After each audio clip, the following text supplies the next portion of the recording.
So today, the Tibetan Medical Association, the Medical Doctors Association, have requested this initiation of the medicine Buddha. So perhaps you may be thinking that your skill in treating people would be become better and greater. After having studied medicine, traditional Tibetan medicine, of course, just by reciting the medicine Buddha mantra will not make you better in treating people. So the most important thing is to study Tibetan medicine, medical system. And so in our exile, we have a special opportunity to meet with other people from other medical traditions and have discussions. And so we need to seize this opportunity to make further development in the Tibetan medical system. Of course, we have a very profound system of medicine. So one of the best medical systems we could say.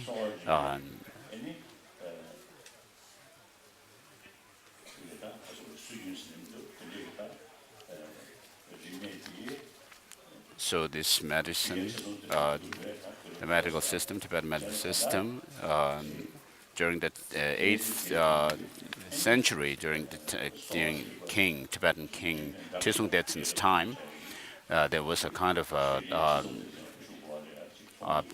meeting, a conference, international conference, presided over by the king himself. And then, therefore, we have this synthesis kind of a system of medicine with us. And so today, in this 21st century, we need to use our own experiences and make improvements over whatever we have. So by seizing the opportunity that we are presented with in exile. So even from the Dharma point of view, we have the daily practices in order to which are meant for making inner transformation and make progress within. And we should not feel contented with what we have, but we need to make further progress. So you have requested this medicine Buddha initiation in connection with your Suramaya.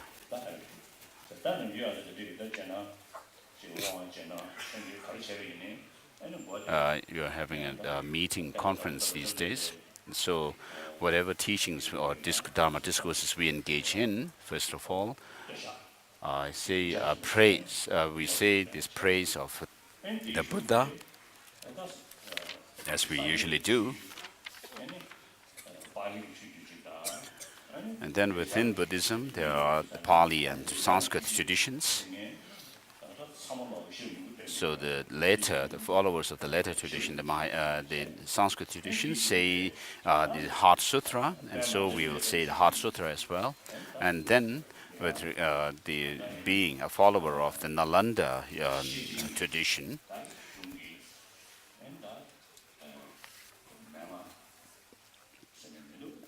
where we say that study the Prajaparamita Sutras, and the essence of which is contained in Abhisamaya Alankara by Maitreya, which shows how to progress along the path to Buddhahood. And there is in the Heart Sutra, there is this mantra, which means that from this time where we are, our mind is right now in ordinary state, and we should make progress further and further, go along the path and become enlightened. And therefore, the Abhisamaya Alamkara, the ornament of clear realization, shows the progression along the path very clearly. So we'll say the verse of salutation from this text, and then the explicit content of the Prajnaparamita Sutras, the Perfection of Wisdom Sutras, is emptiness, and which is explicated mainly by Master Nagarjuna. So we'll also say there's verses of salutation of Mula Madhyamaka Karika by him, by Master Nagarjuna. And then there is a tea and bread, which are going to be distributed. We should see when we need to do. And so while we engage in the prayers, we should also, while we say these prayers, we'll also be taking bread and tea. So of course, merely by thinking, you will not be able to fulfill our hunger and thirst. So we need food as well. To the founder, the endowed transcendent destroyer, the one going beyond, the full destroyer, the fully perfect, completely perfected, fully awakened being, perfect in knowledge and in good conduct, Sugata, knower of the world, supreme guide of human beings to be tamed, teacher of gods and humans, to you, the completely and fully awakened one, the Bhagavan, the glorious conqueror, the subduer of the Shakya clan. From the Shakya clan, I prostrate, make offerings, and I go for refuge. So this is said 3 times. To the founder teacher, the Bhagavan, the Tathagata, Arahat, Samyak Sambuddha, perfect in knowledge and in good conduct, Sugata, knower of the world, supreme guide of human beings to be tamed, teacher of gods and humans. To you, the completely and fully awakened one, the endowed transcendent destroyer, the glorious conqueror, the subduer from the Shakya clan, I prostrate, make offerings, and go for refuge. When, O supreme amongst humans, you were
actions, perform only perfect virtuous actions, subdue your mind thoroughly. This is the teaching of the Buddha.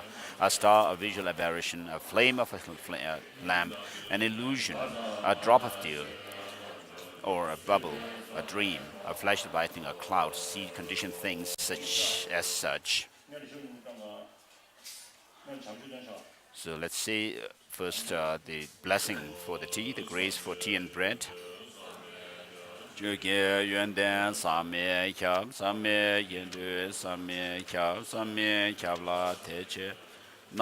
mimba same kya namda shingdo chöba.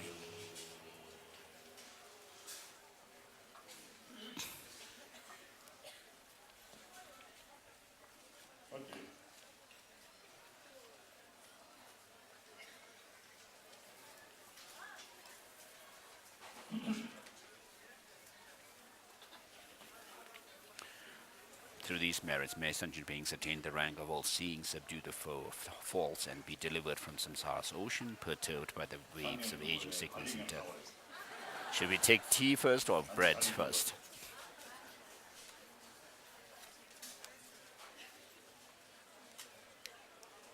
So perhaps you should start eating the bread.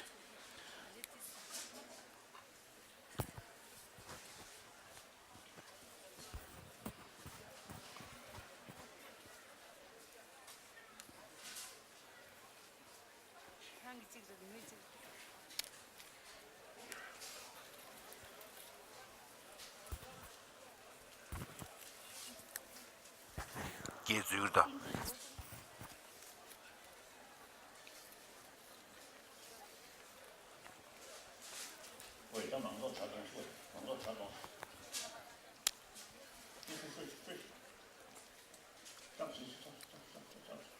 His Holiness telling the people serving tea to serve tea for the general public, to everybody now.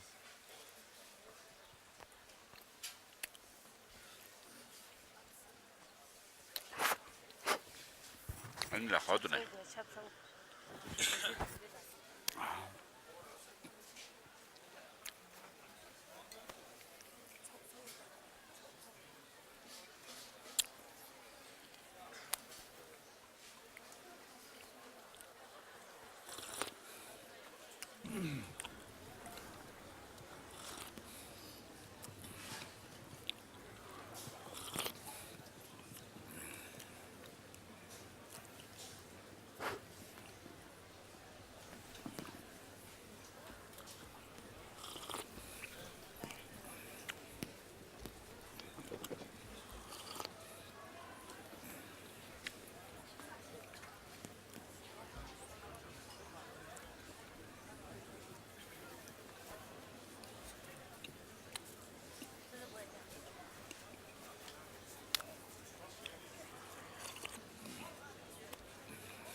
교주 동네.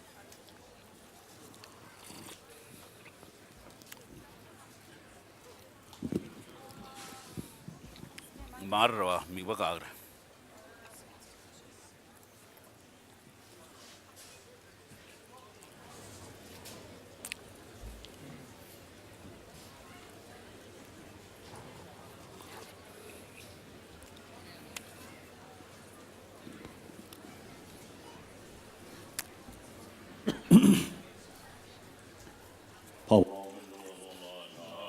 The Heart Sutra. Restoration to the Arya Triple Gem. Thus did I hear at one time the Bhagavan was dwelling on a massive vulture mountain in Rajgriha together with a great community of monks and a great community of bodhisattvas. At that time, the Bhagavan was absorbed in the concentration on the categories of phenomena called profound perception. Also at that time, the Bodhisattva, the great being, our noble Avalokiteshvara, looked upon the very practice of the profound perfection of wisdom and beheld those five aggregates also as empty of inherent nature. Thus, then, through the power of the Buddha, the Venerable Shariputra said this to the Bodhisattva, the great being, noble Avalokiteshvara, how should a son of the lineage train who wishes to practice the activity of the profound perfection of wisdom? He said that, and the Bodhisattva, the great being, noble Avalokiteshvara, said this to the Venerable Sharadoti-putra. Shariputra, any son of the lineage or daughter of the lineage who wishes to practice the activity of the profound perfection of wisdom should look upon it like this, to correctly and repeatedly beholding those five aggregates also as empty of inherent nature.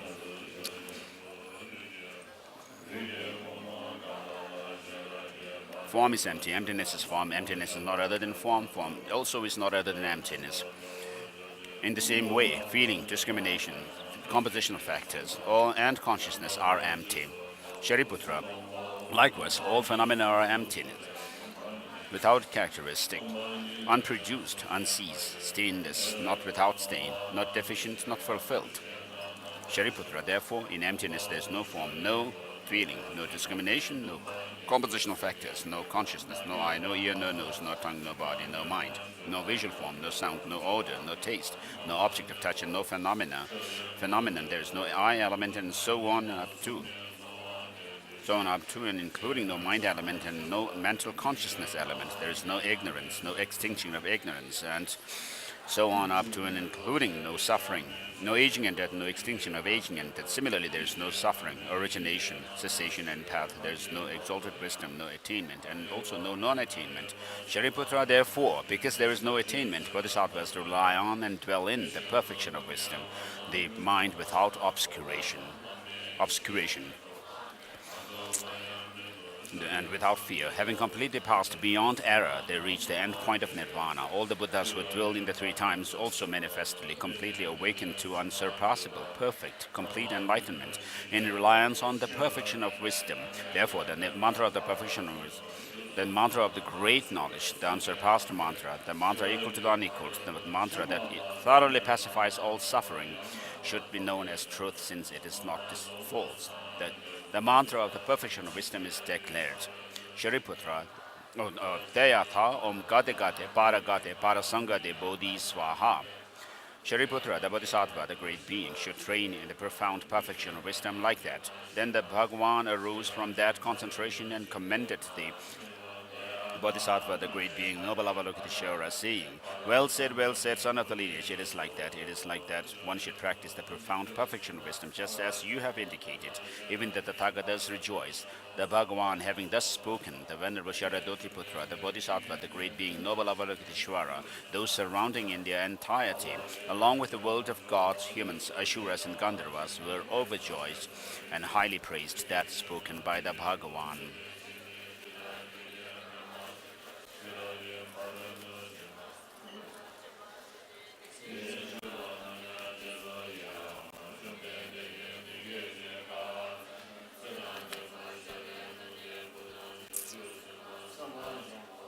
Jirisi Wanjuta, Tomjeda Dembe, Kor Tedat, Adamita, Lama Yinda, Tisarchip, Jigden Yiram, De Jung.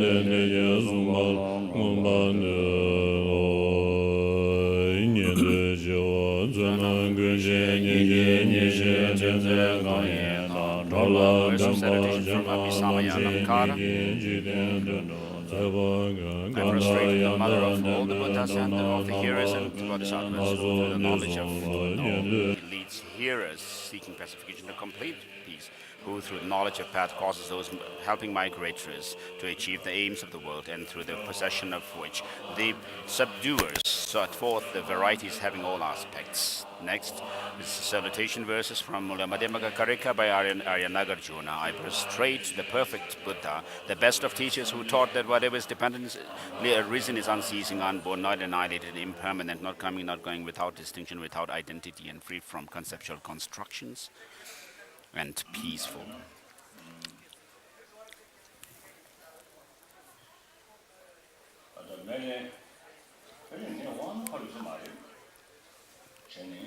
So it seems that I may not have received the actual full-fledged initiation of Medicine Buddha, but I have received the blessing of Medicine Buddha, which is contained in Rinjung Gyatsa, the compilation of different blessings, initiations from Tata Rinpoche in my childhood. Then I have received the visionary teachings and initiations of the fifth Dalai Lama as well from him.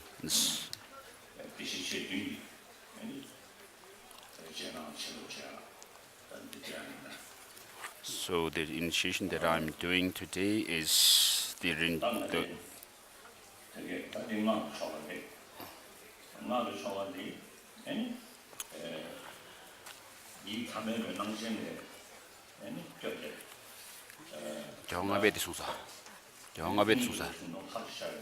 So in whatever practice of Tantra you do, it has to be done within the meditation on emptiness, and from within the emptiness you arise into a deity, and then do the rest of the practices for blessings and so forth. So earlier when I came here, I went through the preparatory ritual where I have imagined or visualized myself in transforming into Buddha, Medicine Buddha. And so you can imagine me as Medicine Buddha.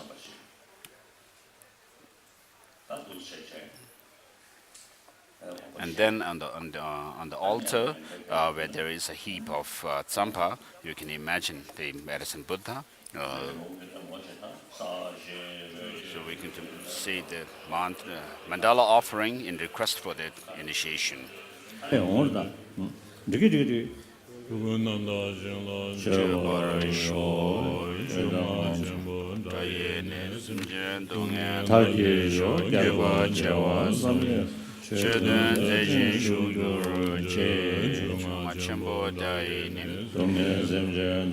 pray that sentient beings without exception may be liberated by the sound of the great Dharma drum. Please stay to teach the path to enlightenment for inconceivable millions of eons.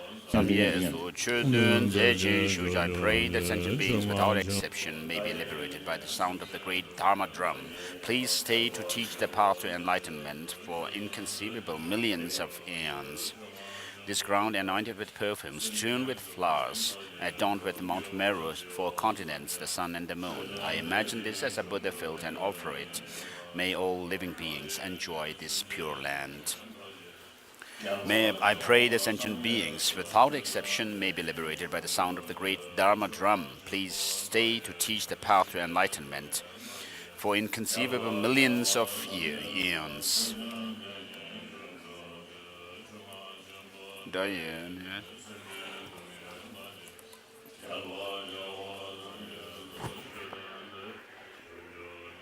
Did you only say song, Yajin?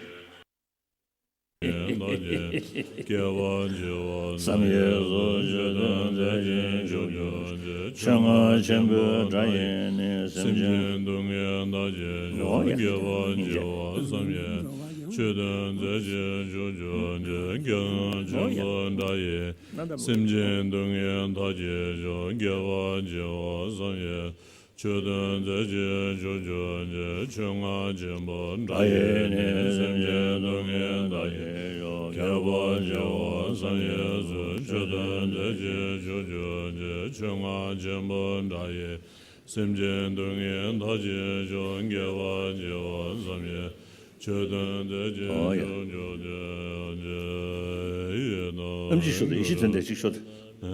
İşi tende.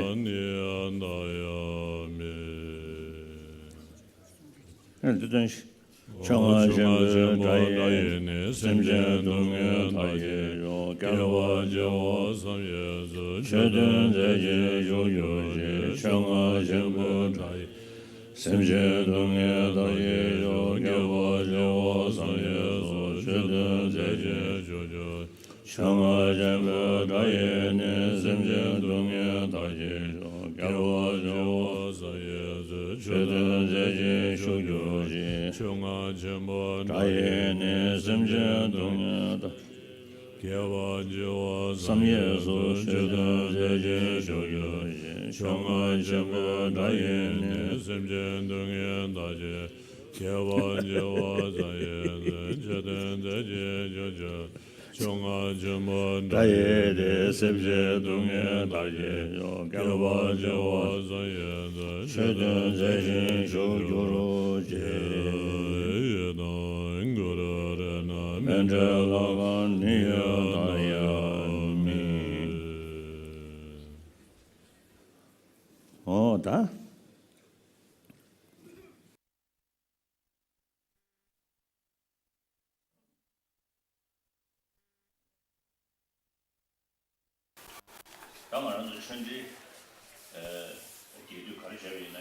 So, whether we do a long Dharma discourse or a short one, we need to have a correct motivation, a perfect, pure motivation on the part of the teacher also. He should give the teachings with pure motivation, without being stained by the 8 worldly concerns, and without looking for fame and name and so forth. Today, it seems that many of the Dharma centers are looking to make money. So many of the Lamas seems to be doing Dharma business as well.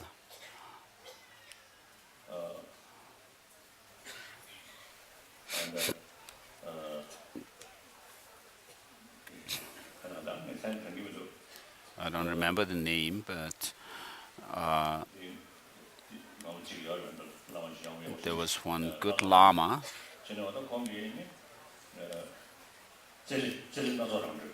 The Lama was Tselena Rangdrel. He had said he had made 3 promises or commitments.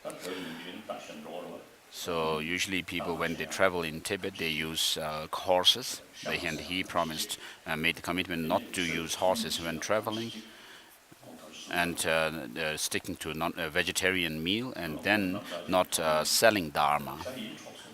So I really felt inspired by these 3 commitments of him. So in the past also, there were many Tibetans who were selling Dharma. And so Zelanato Rangdul and many other masters have made promises not to do the business using the Dharma. So we should not engage in Dharma teachings looking for some kind of a name, fame, or gaining more recognition from people, and then do Dharma business. So externally, if you do this, you may be sitting on a high throne and giving teachings, but internally you are actually creating negative karma. And so on the part of the disciples, and also you need to have a pure motivation. In order for the Dharma to become an actual true Dharma practice, in this case the Buddha Dharma, we need to have the principle of taking refuge in the Buddha, Dharma, and Sangha. It's not enough just to say, I take refuge in the Buddha, Dharma, and Sangha. You need to know what these 3 jewels are. And in order to understand the 3, we need to understand mainly what the Buddha jewel, Dharma jewel is. And then you will find the Buddha, Shakyamuni Buddha, who who attained the 4 Buddha bodies. You will understand what a Buddha is through understanding the Dharma, and therefore you take refuge in the Dharma, but through this understanding of the Dharma, and the more you are convinced of the teaching of the Buddha, and you have more inspiration to practice, you will also have greater faith and belief in the Buddha and also the Sangha, the community. And therefore, for the Buddhists, these 3, the Buddha, Dharma, and Sangha, if you gain a reason-based belief in them, then you'll be able to take refuge correctly. And this way of taking refuge in the 3 jewels actually keeps you away from the wrong path. And so, regarding the Sanskrit tradition, the main practices are the bodhicitta, and the understanding of emptiness, in order to reach and the goal is enlightenment, Buddhahood, which is free from both the obscurations of afflictive emotions and the obscuration to knowledge. And so, such a path, whether you call it a bodhisattva path, or it's also in relation to other tradition, it's called Mahayana tradition. So, Mahayana or bodhicitta is said to be the path which distinguishes you from the lower paths. And therefore, from this, on the part of the disciples, you have to have a very clear idea of what they taking refuge in the Buddha, Dharma, and Sangha, and they also bring up this altruistic motivation of bodhicitta and say this prayer.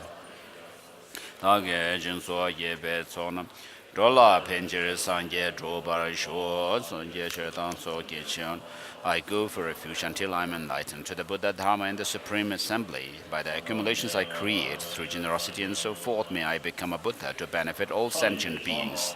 This is said 3 times. I go for refuge until I am enlightened to the Buddha, Dharma, and the Supreme Assembly. By the accumulations I create through generosity and so forth, may I become a Buddha to benefit all sentient beings. So today, the Tibetan medical doctors are the main disciples for receiving this initiation, and then there's a huge number of students from schools gathered here today. So In order to practice the Dharma, as I usually say, we are following this pure Nalanda tradition. Therefore, I usually give an introduction to the Buddhism, to spiritual traditions.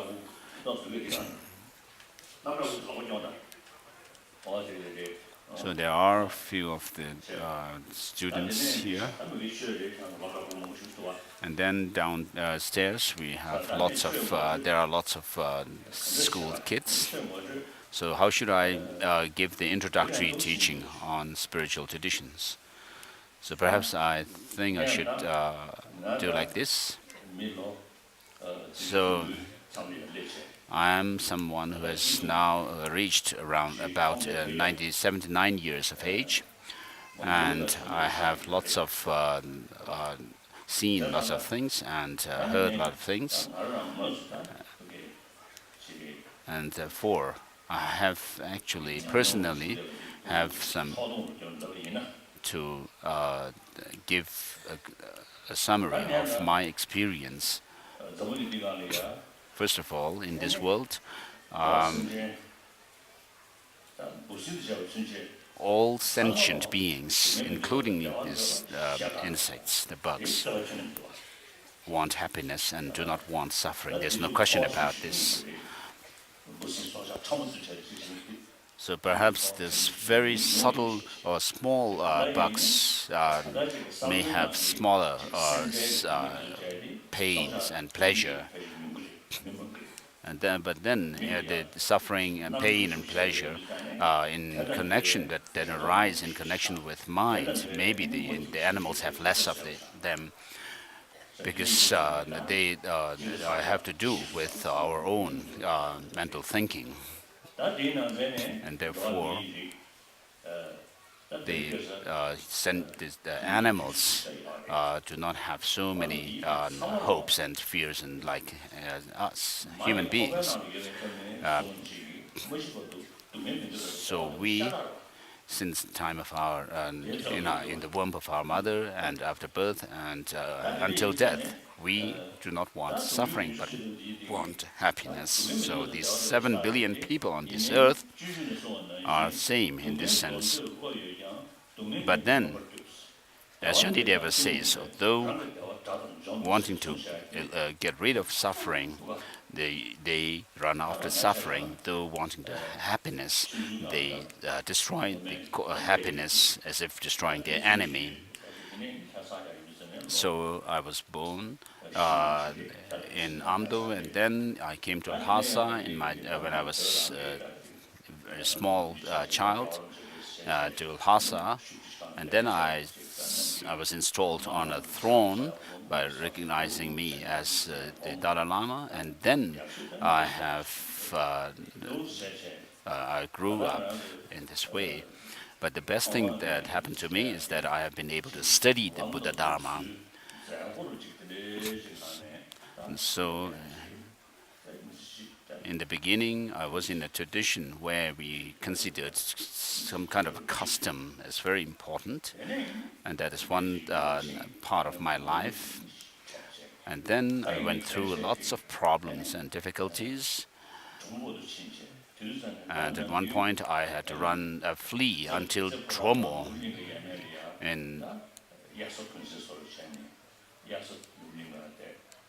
And then I lived in Potala Palace and Nobulenka Palace during the winter and summer, respectively. And I didn't have much interaction with the common people.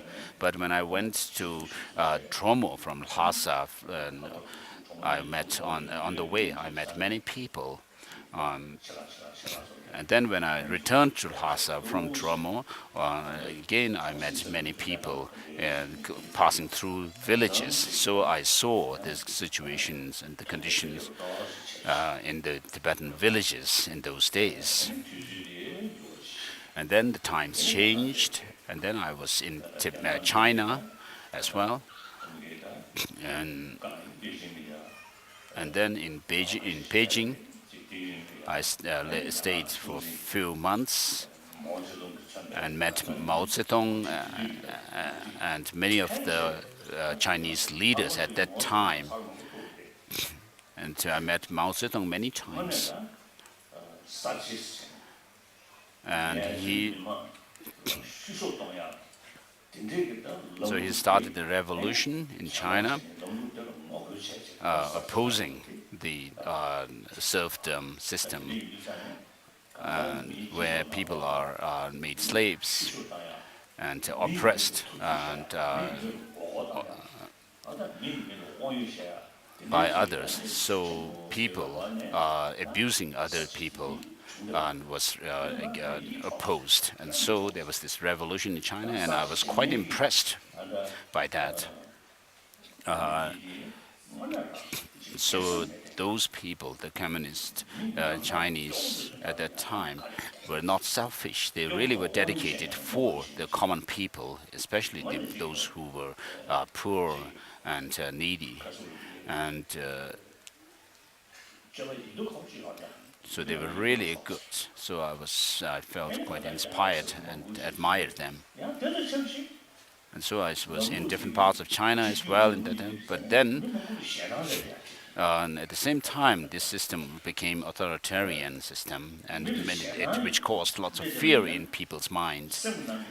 So when fear is caused, there cannot be, when you have fear in people's minds, there cannot be peace of mind.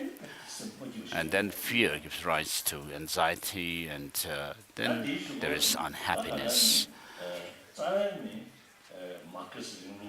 So, of course, basically Marxism is great, and it's especially its economic policy. It talks about, it doesn't talk about capitalism, but then equal distribution. This is emphasized in Marxism. So this is a moral ethics. If you talk about, in capitalism, of course, you only think about profit. You're not thinking about benefiting the general public and the masses so much, but making profit yourself. So it's changing, of course, these days. But then the authoritarian system gives fear, causes fear. So I usually say Marxism is very good, but Lenin spoiled it by emphasizing authoritarian to control. So he of course had to do that under certain very specific circumstances, of course. And then there was the Bolshevik Revolution, and then the Chinese Revolution also happened. And then during those revolutions, they used force, and there was lots of fighting. So during war times, of course, you may need secrecy and control and all this. So when these kind of revolutions began, people used force and kept things secret, and also there was control. Everything was controlled by the leaders. So of course that was needed at that time. But then that remained with people even when the situation changed. And then after having been to China, then I was able to come to India, and I met many of the Indian freedom fighters who were there with Gandhiji, and such as Rajendra Prasad, the first Indian president. He was really a humble person who lived a very simple, contented life. And then I was able to visit the Indian Parliament, the Rajya Sabha and Lok Sabha, and I saw the democracy in play. So at that time, in 1956, Zhou Enlai, Koronji also came to India, in Delhi. And then we had a luncheon together.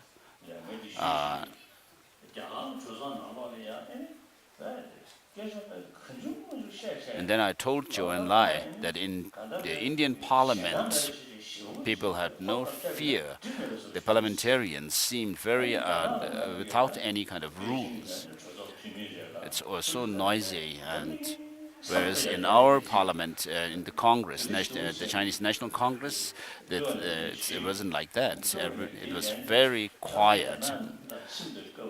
And then, in response to this, Zhou Enlai told me that since you left China, there had been lots of changes. So I really didn't have anything to say to him when he said this. And so I had this kind of experience. And then the greatest experience is that since becoming a refugee in 1959, I had the opportunity to visit Singapore, Malaysia, and Thailand in the 1960s, in 67 or something. And then I was able to go to Soviet Union at that time in 1979. And then I was able to go to other places like Europe and America.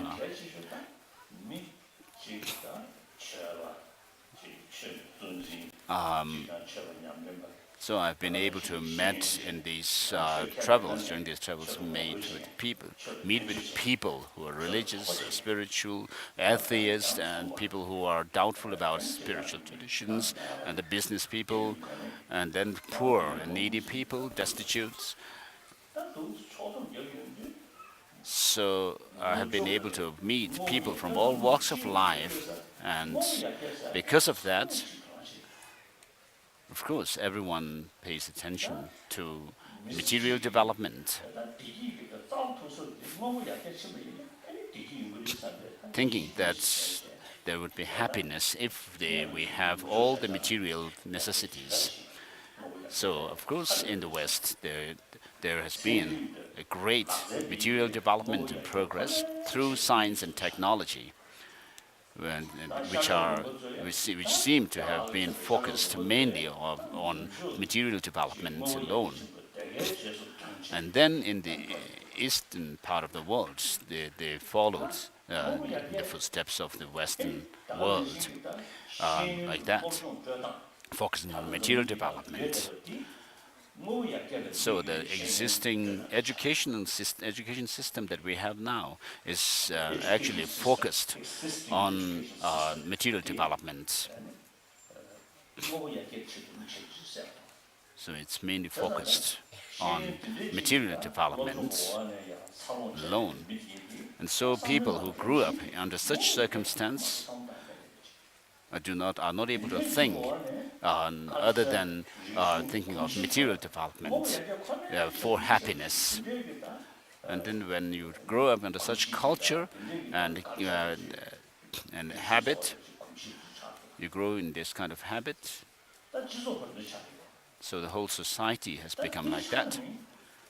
So that being the case, then if you ask, does it give real, true happiness to people or not? And so today, we're renowned, intelligent scientists, businessmen, business people, and educationists, and intellectuals see that material development alone cannot get rid of our peace of a disturbed mind.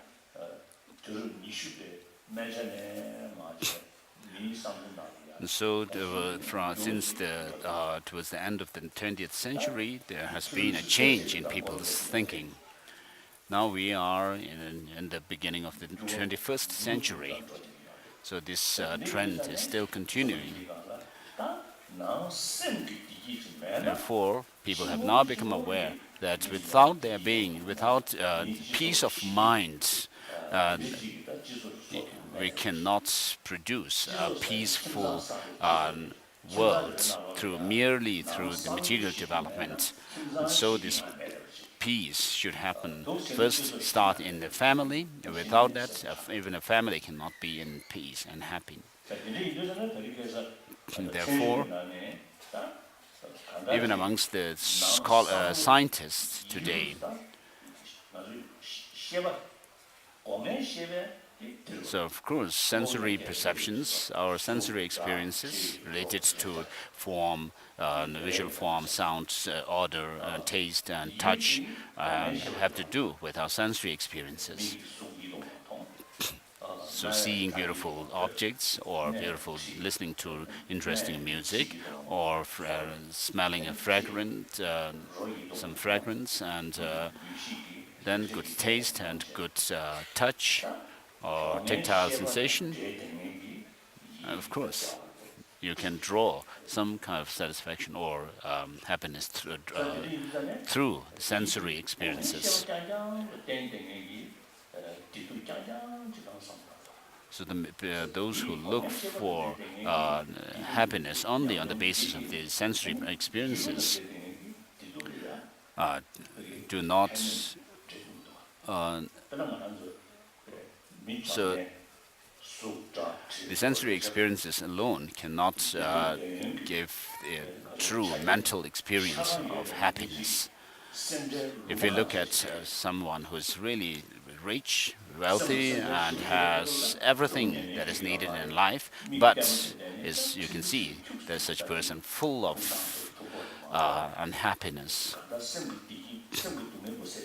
And so they go around places for distraction, but then they are not able to overcome their mental problems. So I know many friends.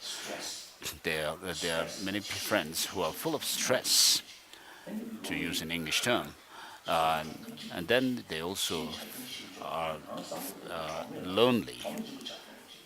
Although they have all necessities of life, they are still lonely. So what I'm mainly saying is that just focusing on the material values, material developments, and hoping that you will gain happiness through them, through that, of course, you will not be able to overcome mental anxiety and fear and so forth. And therefore, today, medical scientists, through their experiment and analysis, they found that if you have peace of mind, you'll have physical health as well. If you are disturbed, mentally disturbed, then that also disturbs your immune system, and you will not have physical health as well. So this is what they have found, and therefore, the material development alone cannot overcome people's difficulties and problems, and cannot give them real happiness. So many learned people say this. And therefore, what we are left with is turning to the spiritual traditions. But then many people are not religious. They do not follow any spiritual tradition or religious tradition. Over 1 billion people are like that. And so they also are human beings, not wanting suffering, but wanting happiness. So they need happiness.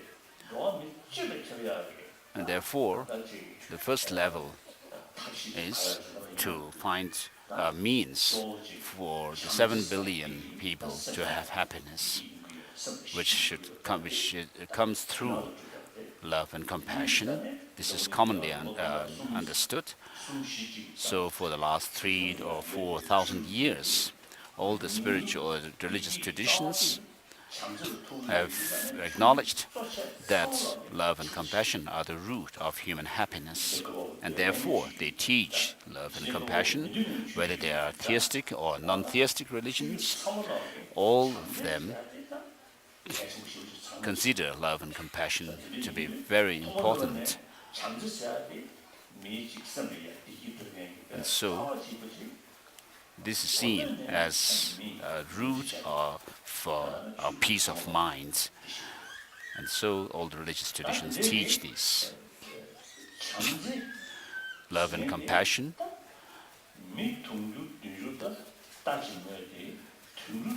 Not to talk about 7 billion people. Even animals admire love.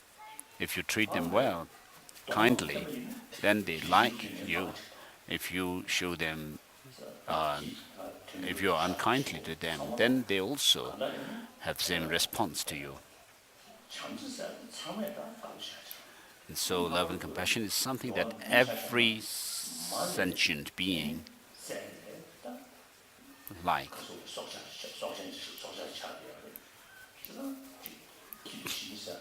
So, for example, beings that are born from mother, there's a strong connection between the child and the mother.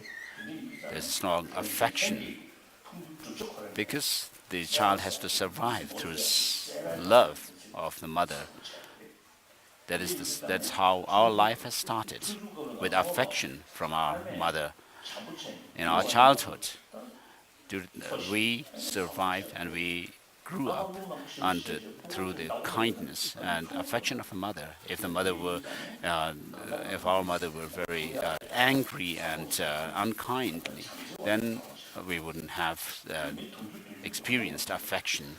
So all the 7 billion, the entire 7 billion people have the same experience, the experience of affection from our mother, and because of that strong affection, it also has become part of it's in our blood. And so, the greater love and compassion in your life, you have greater physical health. It's very clear that we, as human beings, are social animal. We have to live together. You cannot live alone. And so we are a social animal. Because of that, as long as you are a social animal, then there needs to be a factor which actually binds us, brings us together, which is sense of community, sense of belonging. So even the animals, the social animal, have this. So even the bees, the honeybees, because they're social animal, they have this sense of community. And so we, human beings, also have this by nature. But what we are lacking is the way people are educated is we are given an education which focuses only on material development. Although we have experienced affection in our childhood, but as we grew up, because of the education, the surrounding condition and education and so forth, then we see that people abuse others, deceive others, and make money. And so, with love and compassion, of course, you will not do this. And then we grew up with the idea that, oh, of course, compassion and love are good, but, and therefore, these 7 billion people on this earth, amongst them, those lacking love and compassion are not happy. If you look at history of the world, in the 20th century, over 200 million people were killed through wars, disregarding the life of others, but looking only for one's own profit and gain for one's own side, and defeating others. And so we made such a distinction, and then we considered that if we could defeat and overcome our enemy, that is a great gain for us, victory for us. And so this is how we have been in our history. So if human beings in the past have lived with love and compassion as the main factor, then of course the 7 billion people today would not have the problems, these conflicts and so forth. So what we need to do is we need to change our thinking, our mind, which cannot be done by changing the surroundings, the external amenities. But we need to look into our mind and see what factors cause us unhappiness or are bad for us, and what are those factors in our mind which are good for us. So if we, even in the case of medicine, external things, we say some things are good for us because they are medicinal, and others are not good because they are poisonous, and so forth. And so then we make this distinction and discard those which are poisonous and take those which are medicinal. And so similarly, in the case of the mind, we have these different factors. So these days, I say this. We are talking about physical hygiene. We are studying about it, and therefore, similarly, we need the hygiene of emotion as well.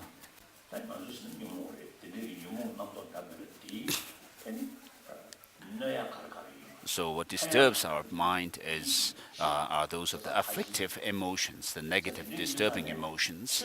And so we need to get rid of that and develop emotional hygiene. So because these have a bearing on our pain and pleasure, whether you believe in religion or not, whether you believe in a past and future life or not, or whether you believe in God, creator or not, but everyone knows that love and compassion is what we need for our survival. And therefore, today, many educationists, educators, especially scientists, who are unbiased. Sometimes it seems that those of us who profess some, who believe in some religious tradition, if we compare ourselves with scientists, the scientists are better with their unbiased. So in our text also, of course, there's this emphasis on being unbiased. But then the bias always happens amongst us.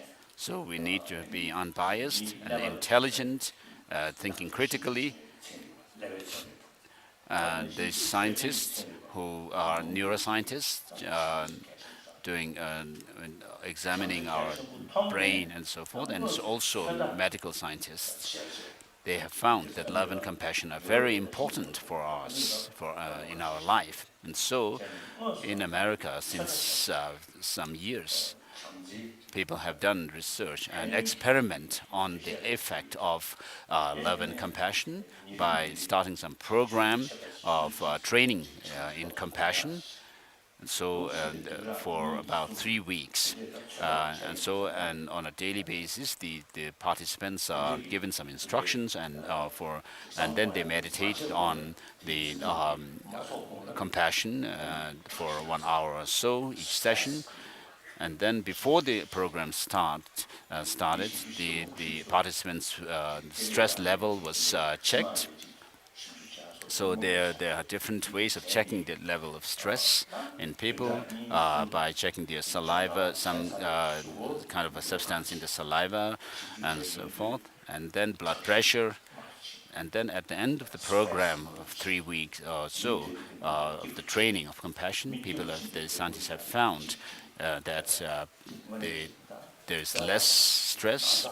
The stress is reduced, and then the people become happier and more receptive to their colleagues and other friends, and their interaction with them is improved. So the existing educational system, without talking about religion, so I've been telling that we need to include the education on love and compassion in our educational system. So there is a movement that is now starting. So on my part, I always think that firstly, I am a human being.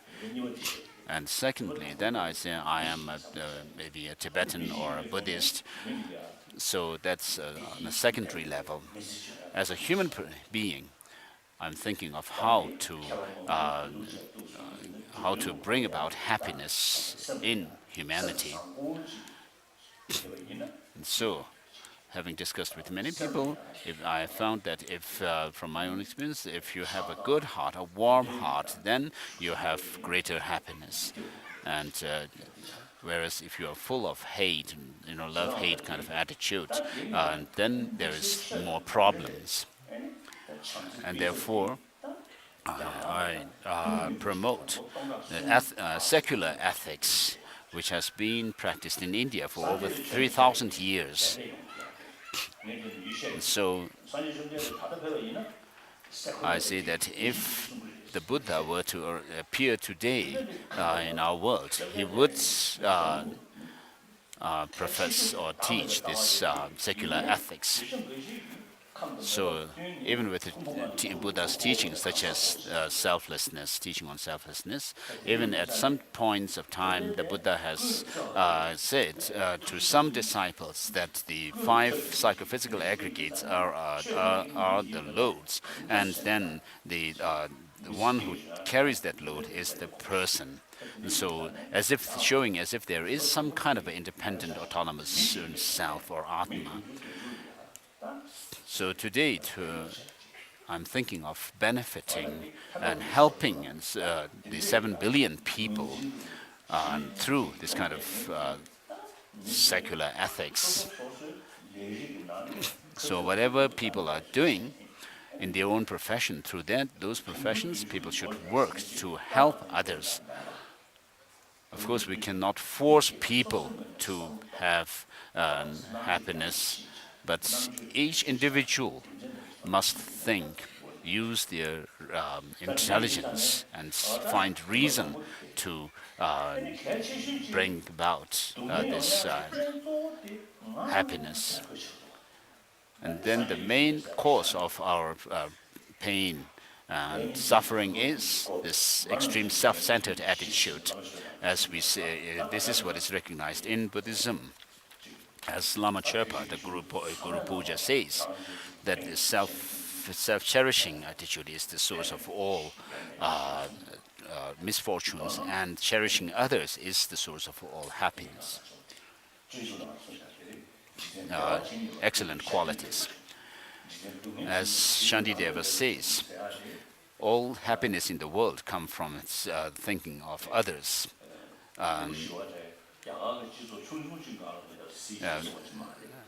Whereas all suffering in the world comes from the self-cherishing, thinking of happiness for one's own self.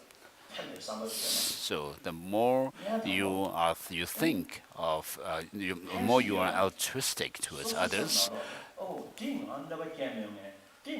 then you wouldn't have any kind of a fear or suspicion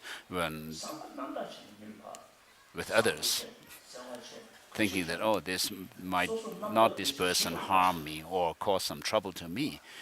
So there's no basis for, if you have the greater altruistic you are, you will have greater self-confidence and inner strength. So when you have these, then whatever you do, whatever you say, will be transparent.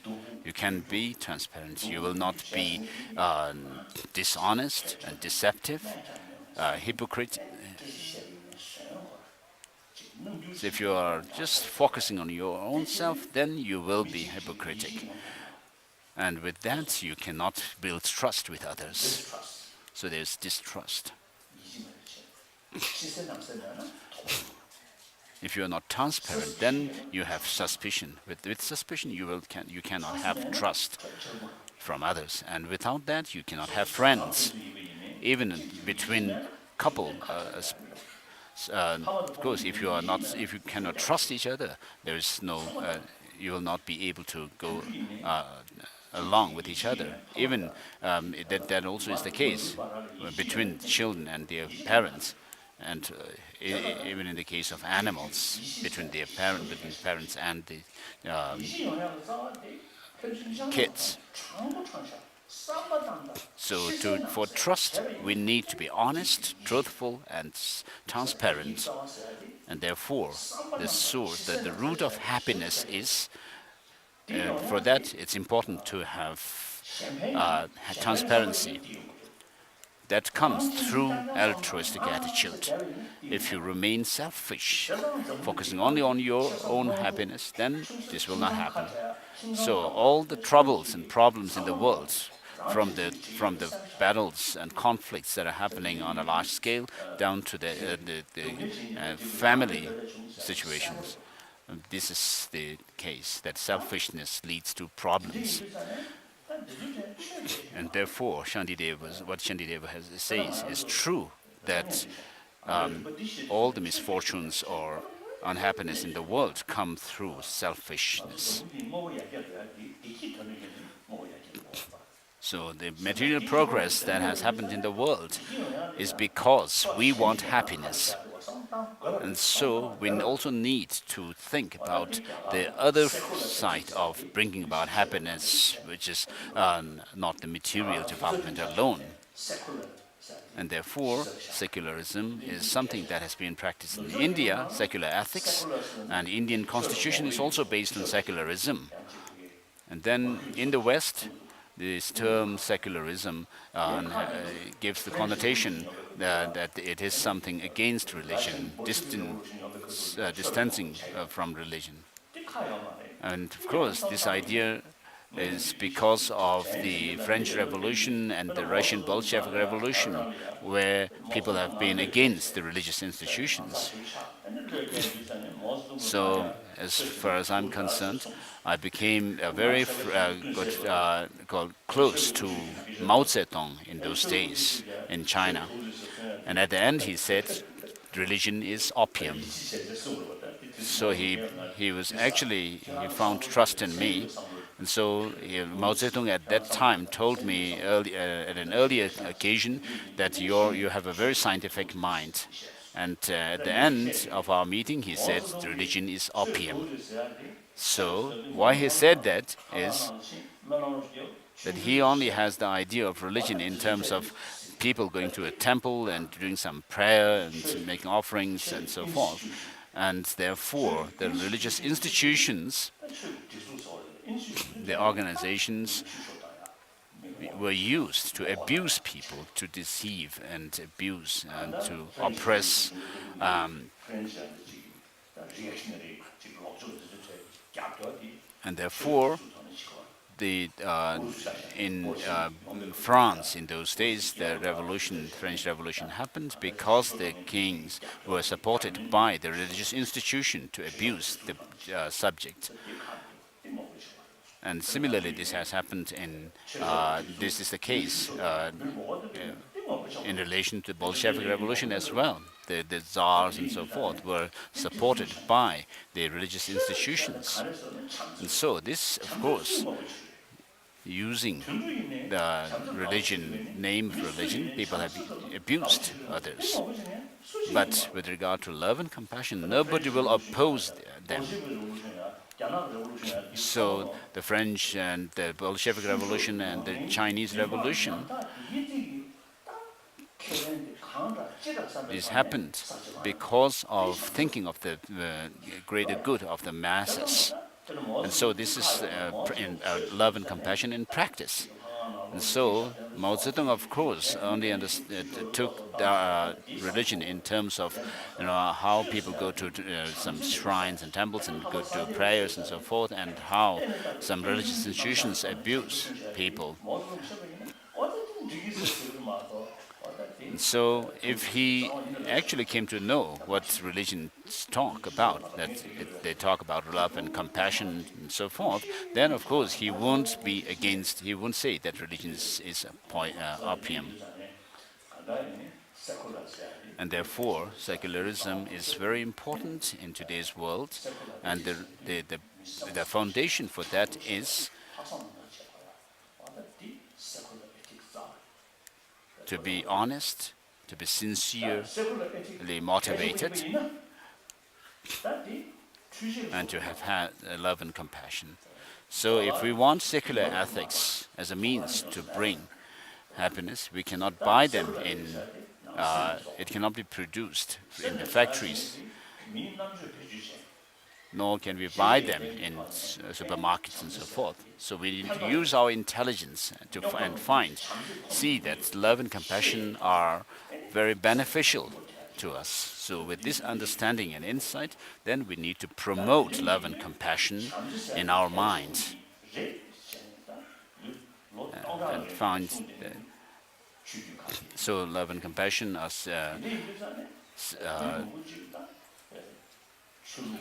recognized as very important in our life in all the religious traditions for thousands of years, and they really are helpful. So the religions are really helpful to people, have been very helpful.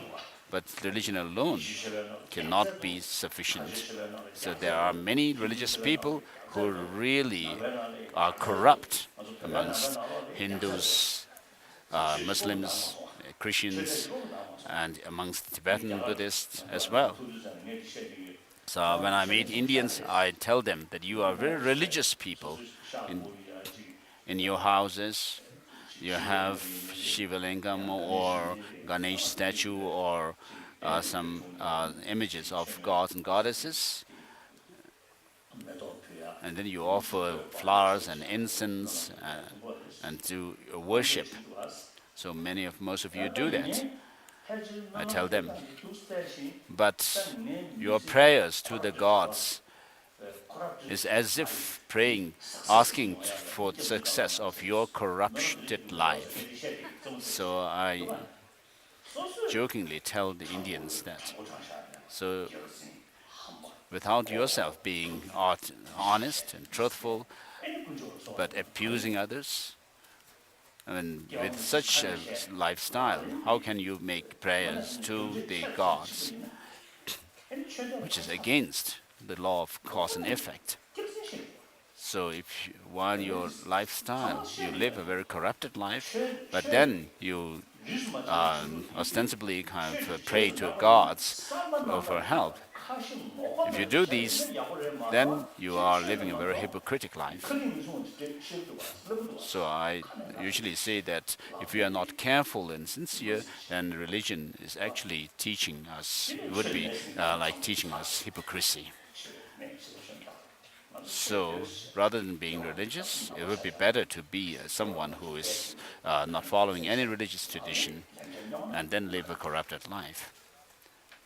Whereas while professing to be religious, if you live a corrupted life, that is hypocrisy.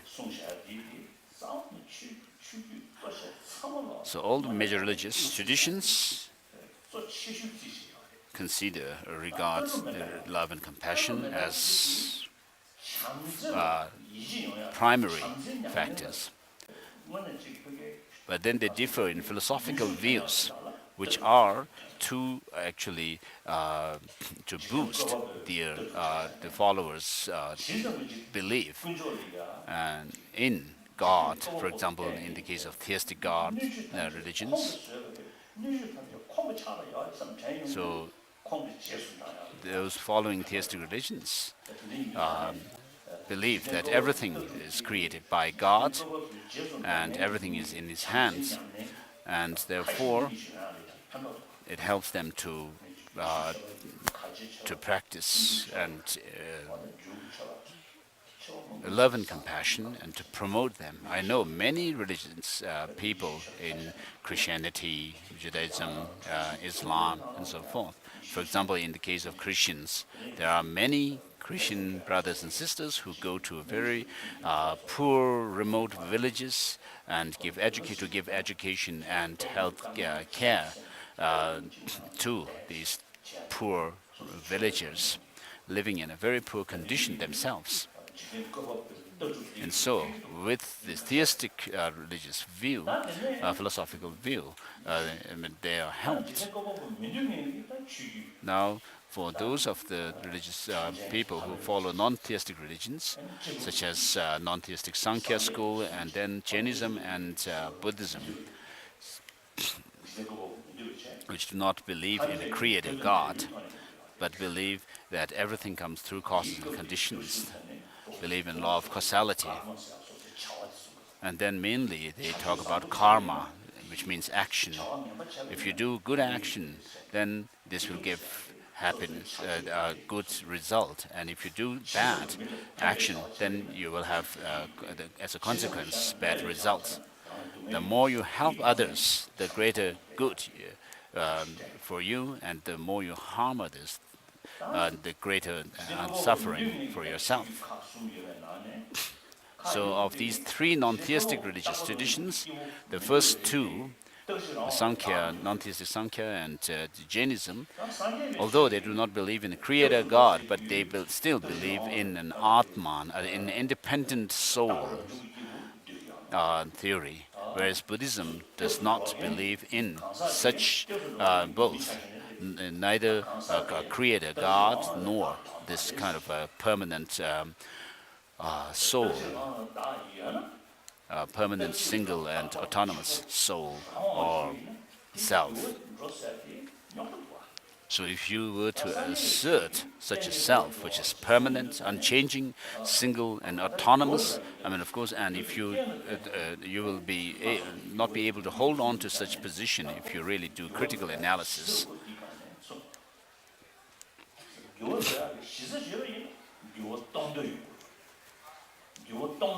But then, because things can change, you have some basis for making transformation within yourself.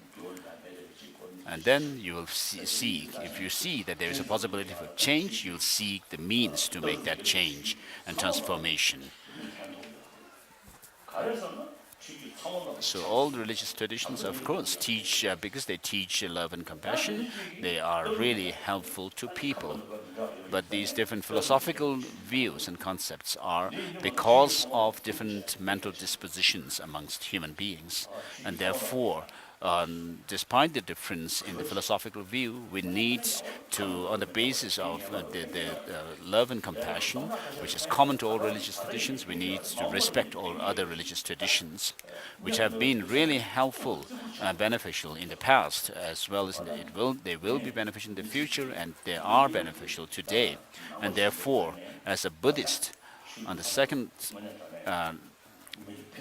my second commitment is recognizing this benefit of all religious traditions to humanity.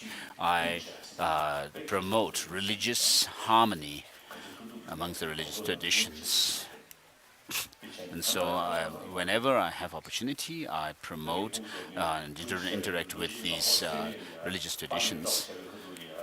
I tell a story to the kids. In one public talk in Australia, a Christian minister, when he introduced me to the public, he said that I am a good Christian. And then when my turn came, I told him that I considered you're a good Buddhist. And so there is reason for this, because we both practice love, compassion, contentment, sincerity, and we both practice them. But we have different philosophical views. And then last year I met one Hindu master who really was serving people, poor people, and we had discussion about the Buddhism and Hinduism, and I said to him that because Hinduism, both these traditions have the practice of shamatha, or calm abiding, single-pointed concentration and insight, and so forth. We have the same common practice, but the difference is they believe in an Atma in the case of Hinduism, and believe in non-self theory in Buddhism. But I said that doesn't matter. That's a private business, I told him.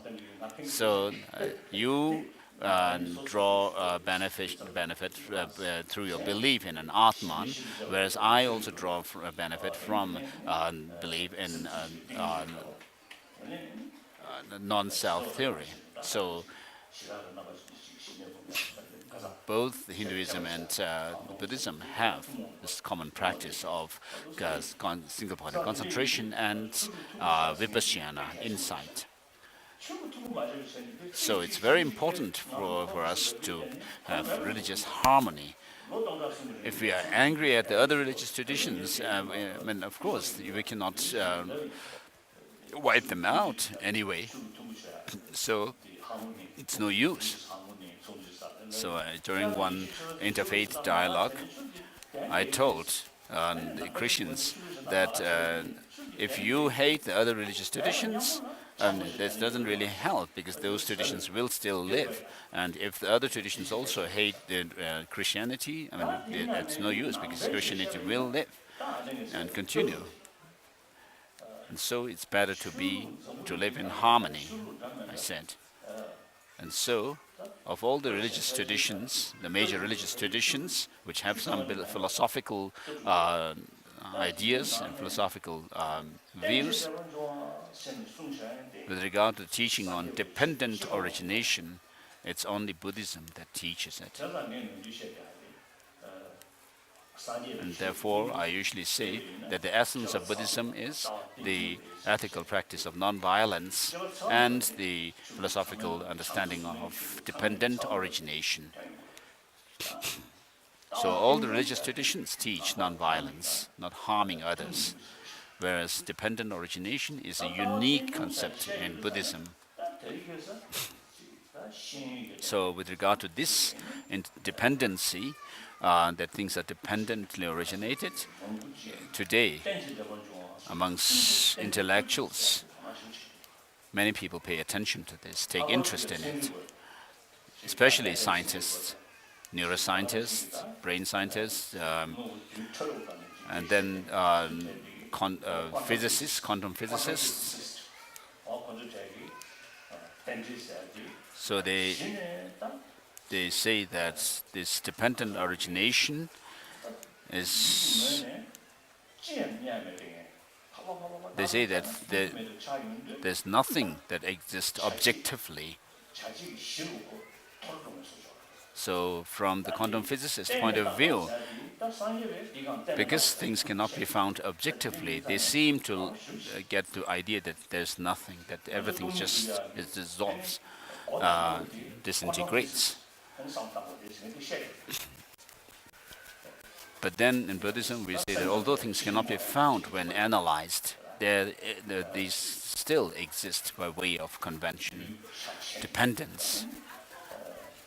So I tell people that when they want to understand and learn, begin their investigation into emptiness, they should first study quantum physics. So many scientists take interest in the teaching on dependent origination. So amongst some scientists whom I know, there are many renowned ones, well-known scientists. When we talk about love, compassion, and dependent origination and so forth, they feel really inspired by this. And they really admire these teachings, these concepts. And therefore, as a Buddhist, first, as a human being, we can see how we, as Buddhists, can contribute to humanity. And we are not talking about proselytizing the other people, but helping people. And Buddhism is not about just rituals, doing some rituals, following customs and so forth. Buddhism in general, and particularly Tibetan tradition of Buddhism, where we do a rigorous study over 20, 30, 40 years. It is only the Tibetan Buddhists who do such extensive and rigorous study. Having met many different followers of the different traditions of Buddhism, I have found this to be the case. And so, in terms of knowledge of Buddhism, there is none like Tibetans. And this, the teaching of the Buddha, which was first taught in Sanskrit and which has come from Sanskrit to us, and also in Pali it is found, but it is the language of the Tibetan language, which can explain the profound and the vast teaching of the Nalanda tradition of Buddhism.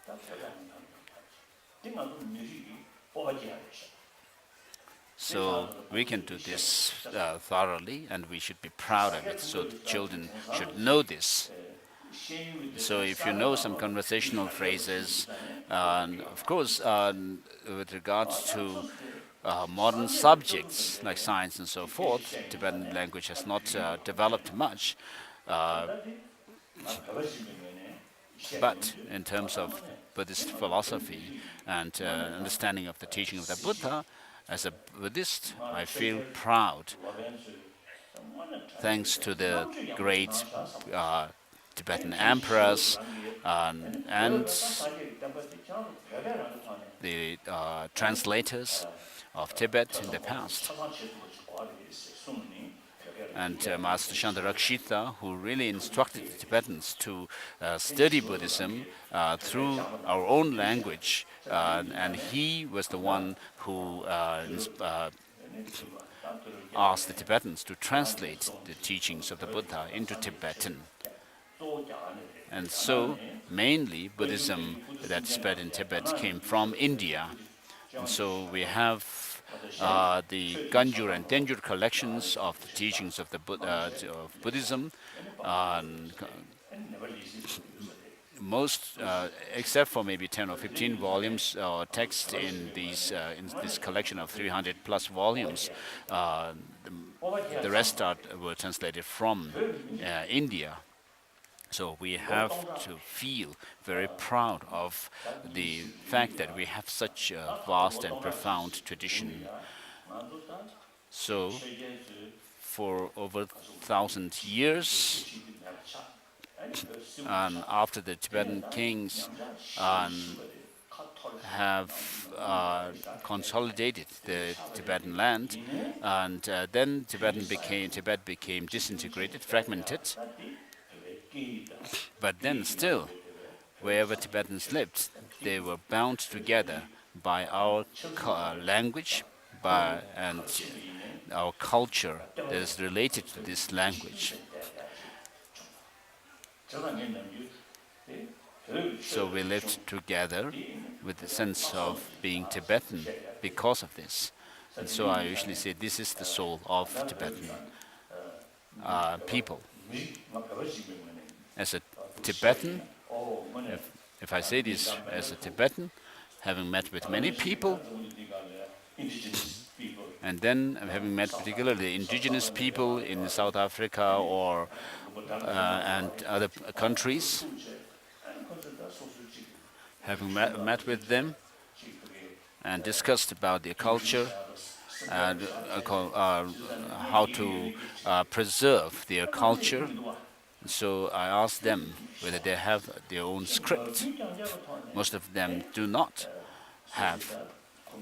So I told them that they must have a script of their own. If they do not have it yet, they should devise one so that they can preserve their own culture in writing. And so for us Tibetans, for at least the last 2,000 years, we have the Tibetan script. Whether it was newly devised by Themisambhota in the 7th century or before that, we know that if there is this script called Shangshung Marik, so we need to be able to use this language. Of course, we need to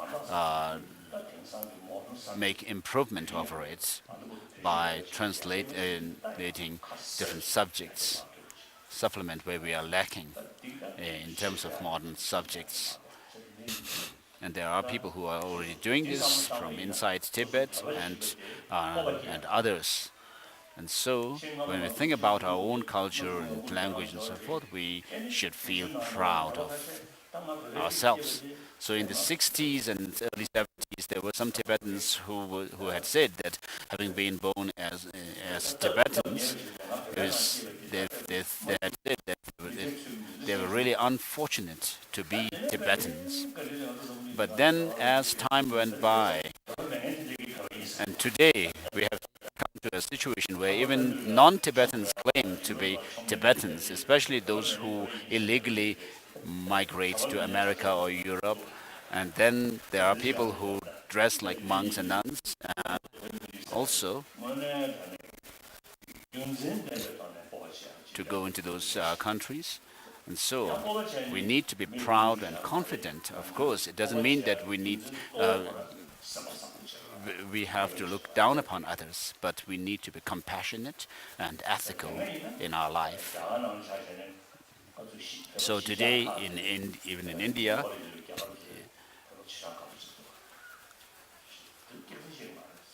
the Indians living around the Tibetan settlements have said that Tibetans are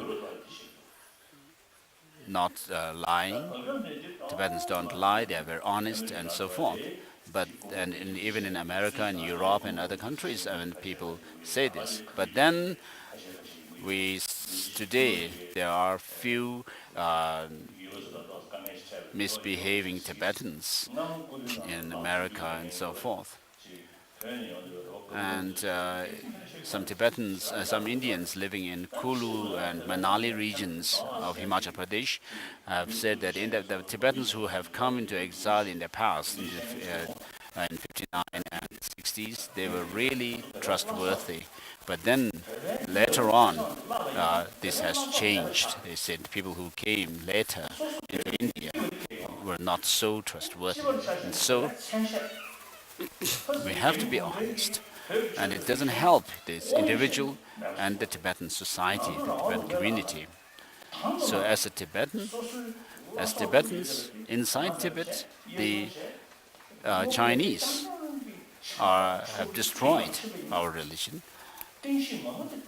But if though we have this rich culture, if we ignore our own culture, our own tradition, then that's a disgrace. So I wanted to say this. So it's really unfortunate if you disgrace or if you become a disgrace to our own tradition. So this is an introduction to the teaching of the Buddha. The Ganjur and Denjur literature are our text books for study. Of course, some of them have to do with rituals, but the important part of them is deal with psychology, which is very, very relevant in today's world, in the 21st century. And therefore, we have talked about extracting the material from this Ganjur and Tenjur literature relating to psychology, and some scholars have done that, and the book is finished. It will be translated into Hindi, Chinese, and English. And when the books come out, the Tibetan book will be published this year, and then the students must study them. So whether you have prayers to say or not in schools, these books will be really helpful if you study them. Even if when you leave school and you go into college and universities, if you really have good understanding, good knowledge of what is said in these books, written in these books, then you will be able to become good professors of psychology in the universities and so forth. So you should take interest in it. So this is an introduction to Buddhism. So to do the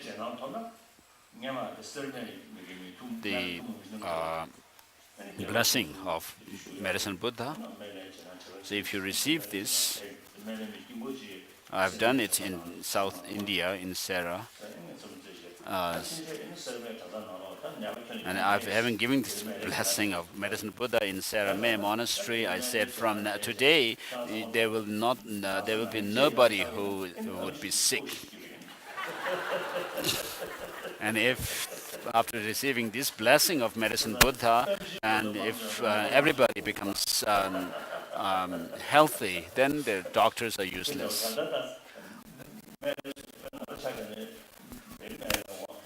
So, of course, this will not be the case. Me too, I do recite the medicine Buddha mantra every day, and I have pain in my knees and my eyesight, and it's not good. So, of course, through the blessing, I mean, the blessing will help, but it's not realistic to say that all your sicknesses would be eliminated through this blessing. So, even the Buddha himself has taught medicine. And then in Tantras, we have, for example, in the Kalachakra Tantra, there is mention of using medicine. Medicine is taught. So even the Buddhas have taught.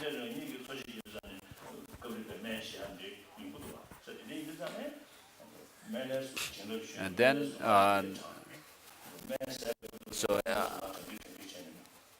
of course, when you become sick, you should seek medical treatment, and when you take the medicines, you should recite the mantra of medicine Buddha as well. So you would be going too extreme to say that by reciting the medicine Buddha mantra that you will not be sick.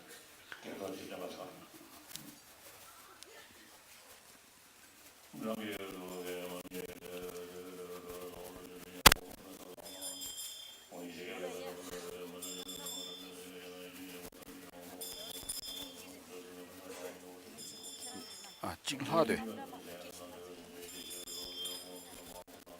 그 고래 얘기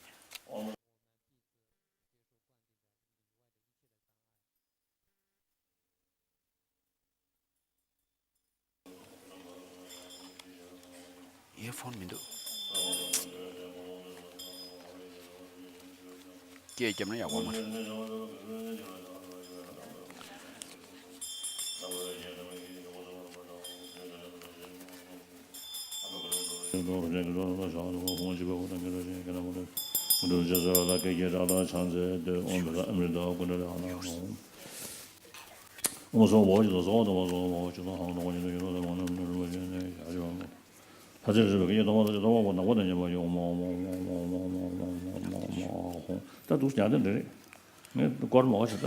So what is being done is Holiness is making dharma offerings, ritual cake offerings.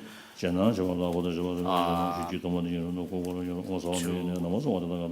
drive away any beings who might hinder this blessing of the medicine Buddha. They are asked to leave this place and not to cause any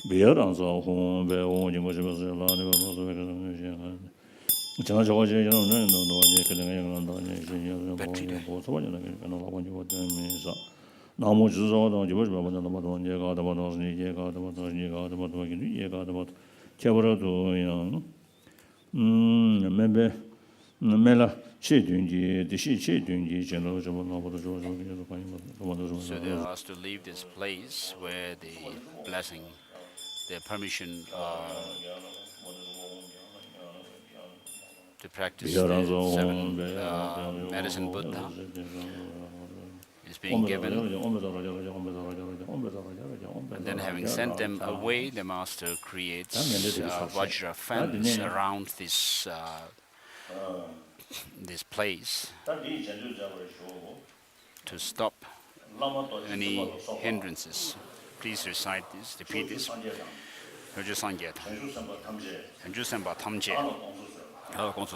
So you're asking all the Buddhas and Bodhisattvas, please say your name here. From now on, until enlightenment, the medicine Buddha, I'll take him as my meditational deity. And Master, please give me the transmission.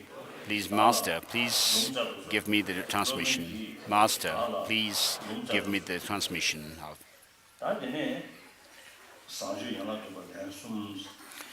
And then next comes the practice of recitation of the 7-branch practice 3 times.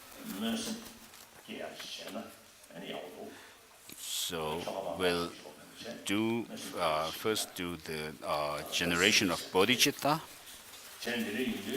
So for that we'll use the verse of refuge and bodhicitta. So imagine, as you can see the Thangka painting up there,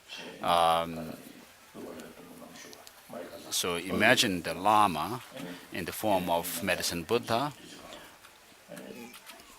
blue in color. In his left hand he's holding a bowl filled with medicinal things, and then in his right hand he's holding the medicinal plant. And then above in the space, the Buddha Shakyamuni, who lived around 2,600 years ago. So with regard to the Buddha himself, of course, the Buddha exists at all times, but he assumed passing away in 2,600 years ago, coming in the form of a Buddha. So I have a story to tell here, which is like happened in Thailand. So there was one bhikshu who was considered as an arahant, someone who has overcome all the afflictive emotions that are within ourselves. And so in our Abhidharma text, in our Madhyamaka text, we usually mention the arhat in accordance with the Abhidharma tradition. And so perhaps he was someone like that. And so this master, Thai master, when he was sitting in meditation one day, he saw in his vision the Buddha surrounded by other arhats, and therefore, so from then on, he had said that the Buddha still is alive. Is still, although he 2,600 years ago, the supreme emanation form of the Buddha had passed away, but the Buddha still lives, he said, and therefore he, although according to his own Theravada tradition, the Buddha cannot be living anymore, but he said that the Buddha still lives, and discarded his own philosophical view. And then one of his disciples went to China and made some prayer in front of a Kuan Yin statue. And when he was bowing at the Kuan Yin statue, from the Kuan Yin statue heart, a streak of light came down touching his crown. So somebody had taken picture of that as well, so which I saw. And so amongst Tibetans, there were people who have pure visions of deities, the main deities of the mandala, and receiving blessings from them. And so these are, on one level, they are mysterious, but they are there, facts.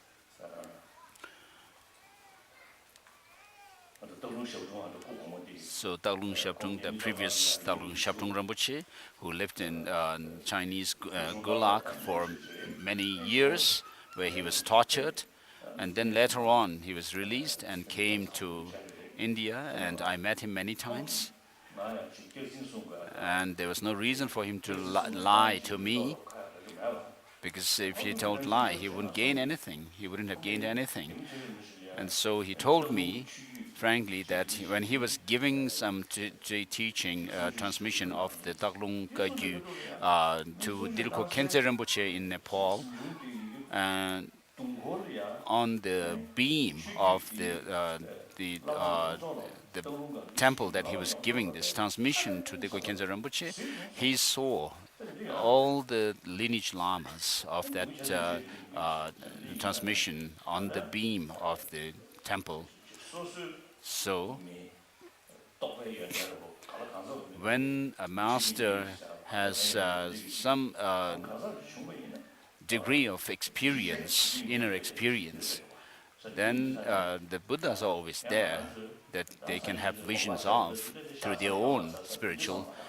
So we should not think that the Buddha had passed away and no more, but you should also have this firm faith that the Buddha lives, as it is said, that if you have faith, then the Buddha is there. And so, in the study of Prajaparamita text, we study about the 4 Buddha bodies. To understand this thoroughly, precisely,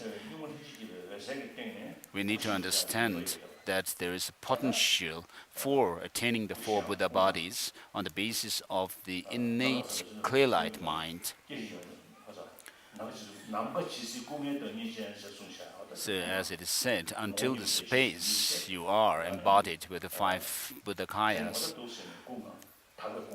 so the 5 pure bodies of a Buddha is mentioned in the Tantras. So if you know this well, there's also mentioned that we have the seed, the substantial cause for the 3 Buddha bodies as well. And therefore, if you understand the 4 Buddha bodies, then you will be able to see, understand what the form, emanation form of Buddha and so forth are. And so, someone who has attained the union of clear light and illusory body, we can also understand from that point of view of understanding this. And therefore, the 3 body, speech, and mind, the 3 secrets, become inseparable from each other when you attain the union state. And so you should think that the Buddha is really here, and he's surrounded by the 8 close bodhisattva disciples in the space, and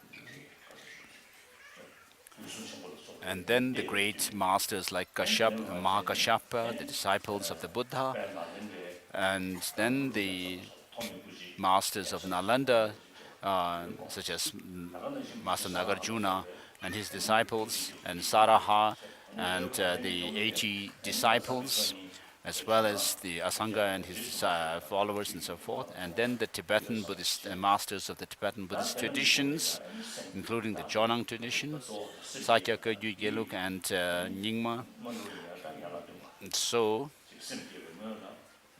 as a prelude to the generating bodhicitta, this altruistic intention, we'll say the 7-limb prayer.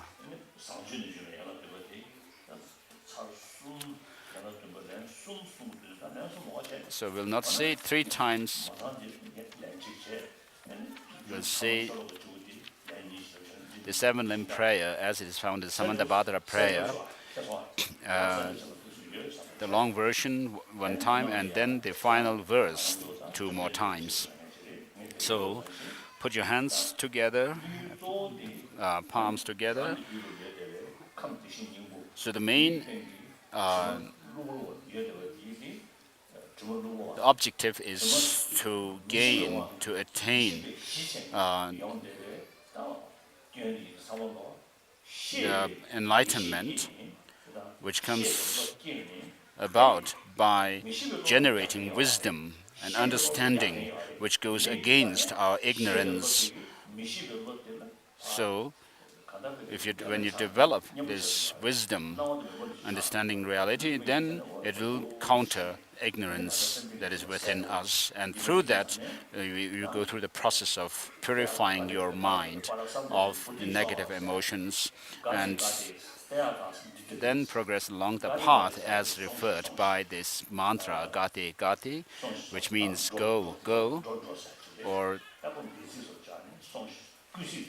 in imperative case, go beyond, go perfectly beyond, and lay the foundation of bodhi or enlightenment.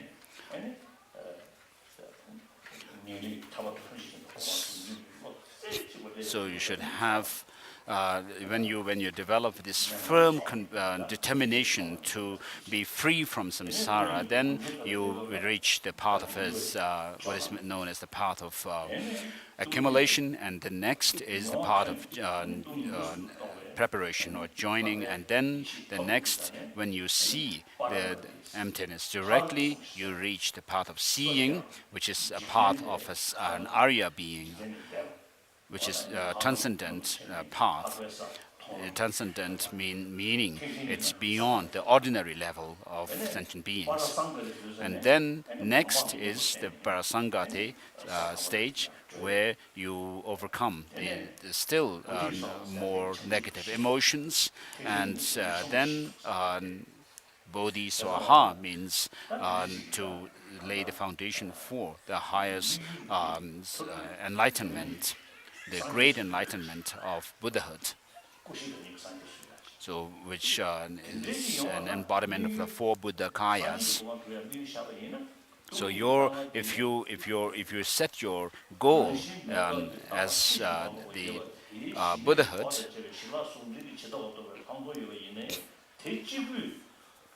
merely developing this insight into emptiness, which is held by single-pointed concentration, will not lead you to that goal of Buddhahood.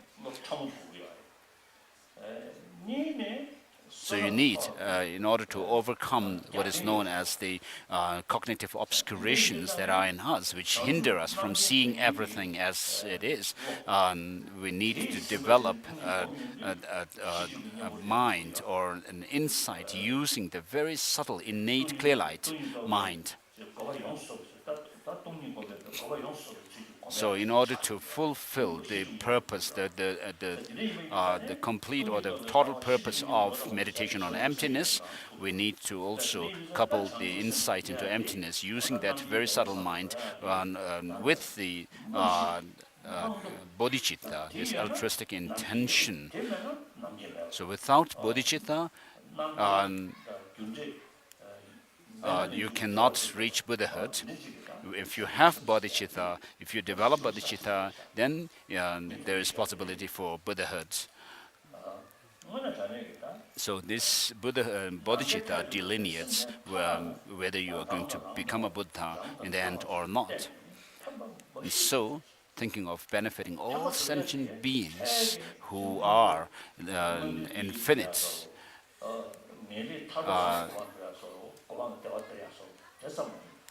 you are thinking of benefiting, in terms of benefiting others, you are thinking of leading them to the state of Buddhahood, the state of omniscience, not merely bringing them to called higher rebirth or mere liberation from the afflictive emotions.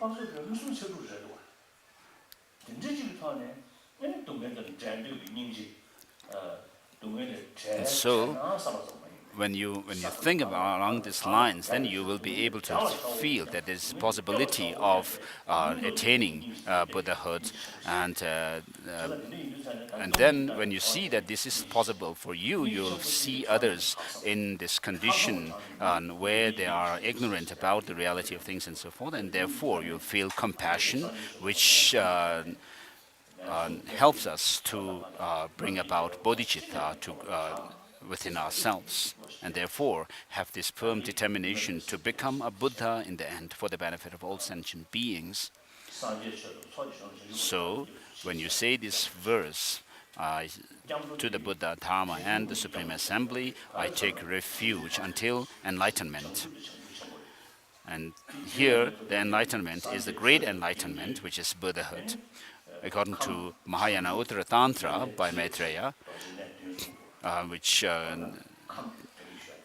goes through what are known as the 7 Vajra points.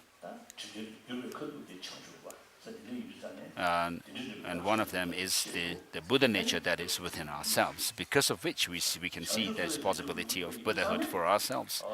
And so you are saying, I take refuge until I'm enlightened. And therefore, for your understanding and insight into emptiness to help you fulfill your goal completely, then you need bodhicitta. And therefore, you say, by the accumulations I create through generosity and so forth, may I become a Buddha to benefit all sentient beings. So this is bodhicitta.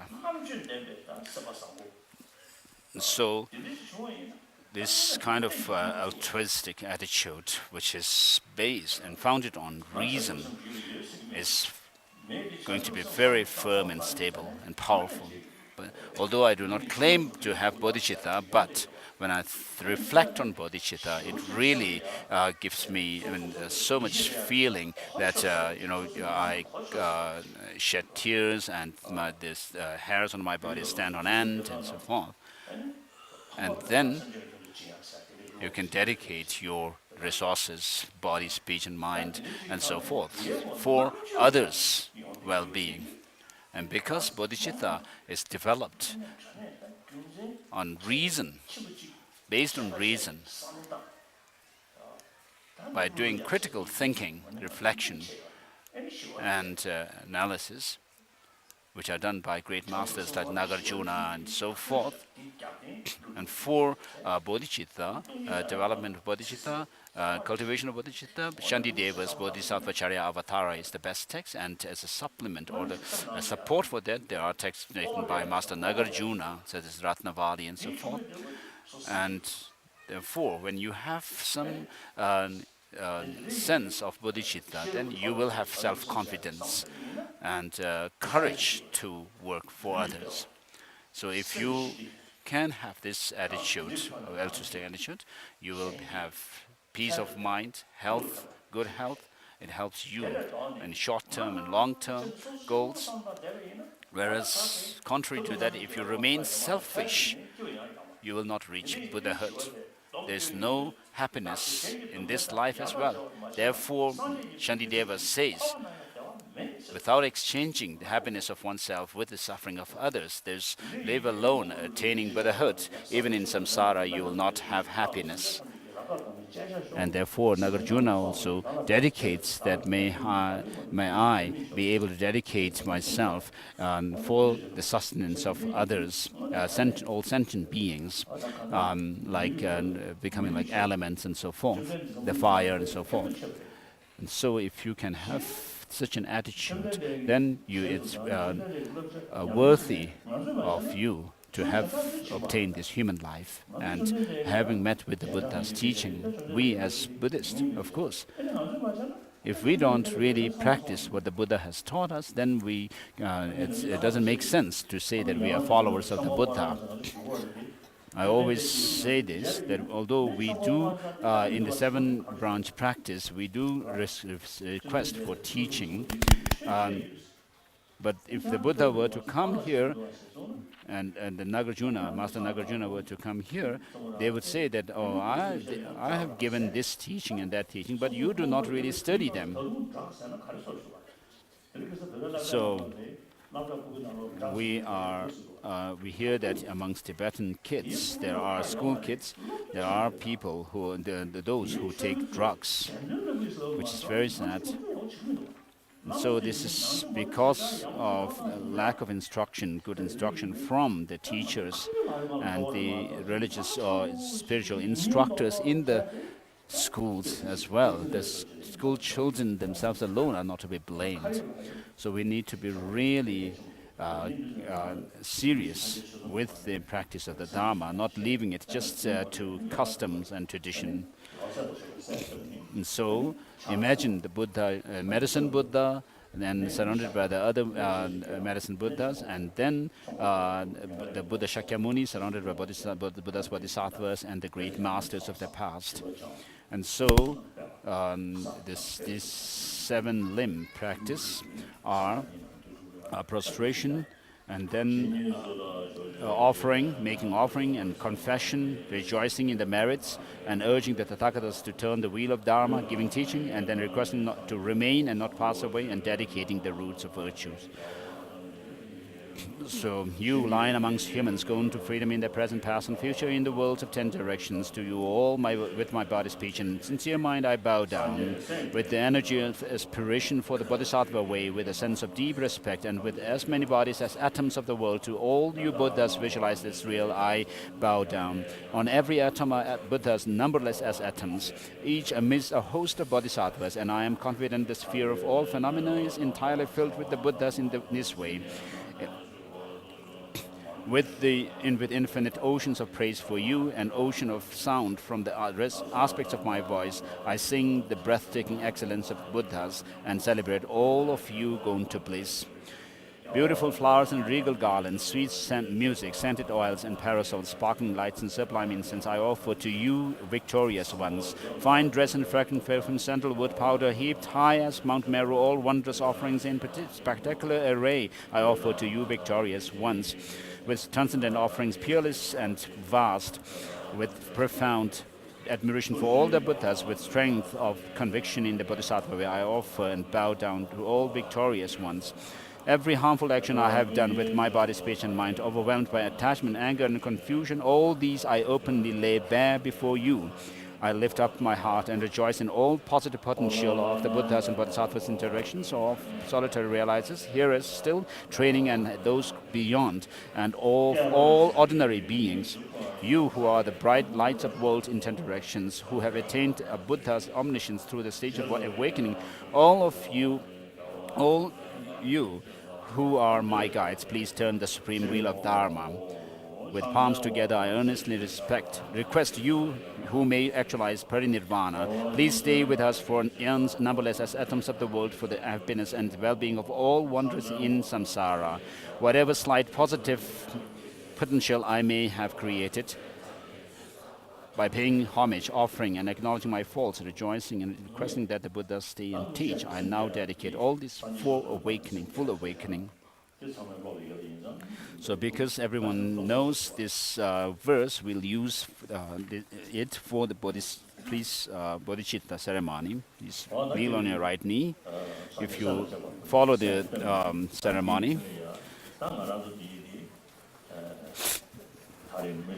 so visualize all the Buddhas. As I said earlier, we have found this precious human life now and met with the Dharma. And Dharma, the teaching of the Buddha, which teaches that everything is interdependent, and therefore make a pledge that you will be a sincere follower of the Buddha. So in order to be able to do that, you need first to study the Dharma. And then having studied and listened to the Dharma, you need to reflect and try to critically check where there are contradictions and so forth or not. And then, which is very important to do, why Buddha has said such and such things. So it is very important to really critically analyze the teaching, and then gaining through that kind of critical analysis, when you find some conviction, then that is the stage of having gained understanding through reflection. And then having done that, you need to familiarize with what you have found convincing to you, what you have felt convinced with in meditation over and over again. And through this, in this way, you should think of making yourself a true follower of the Buddha.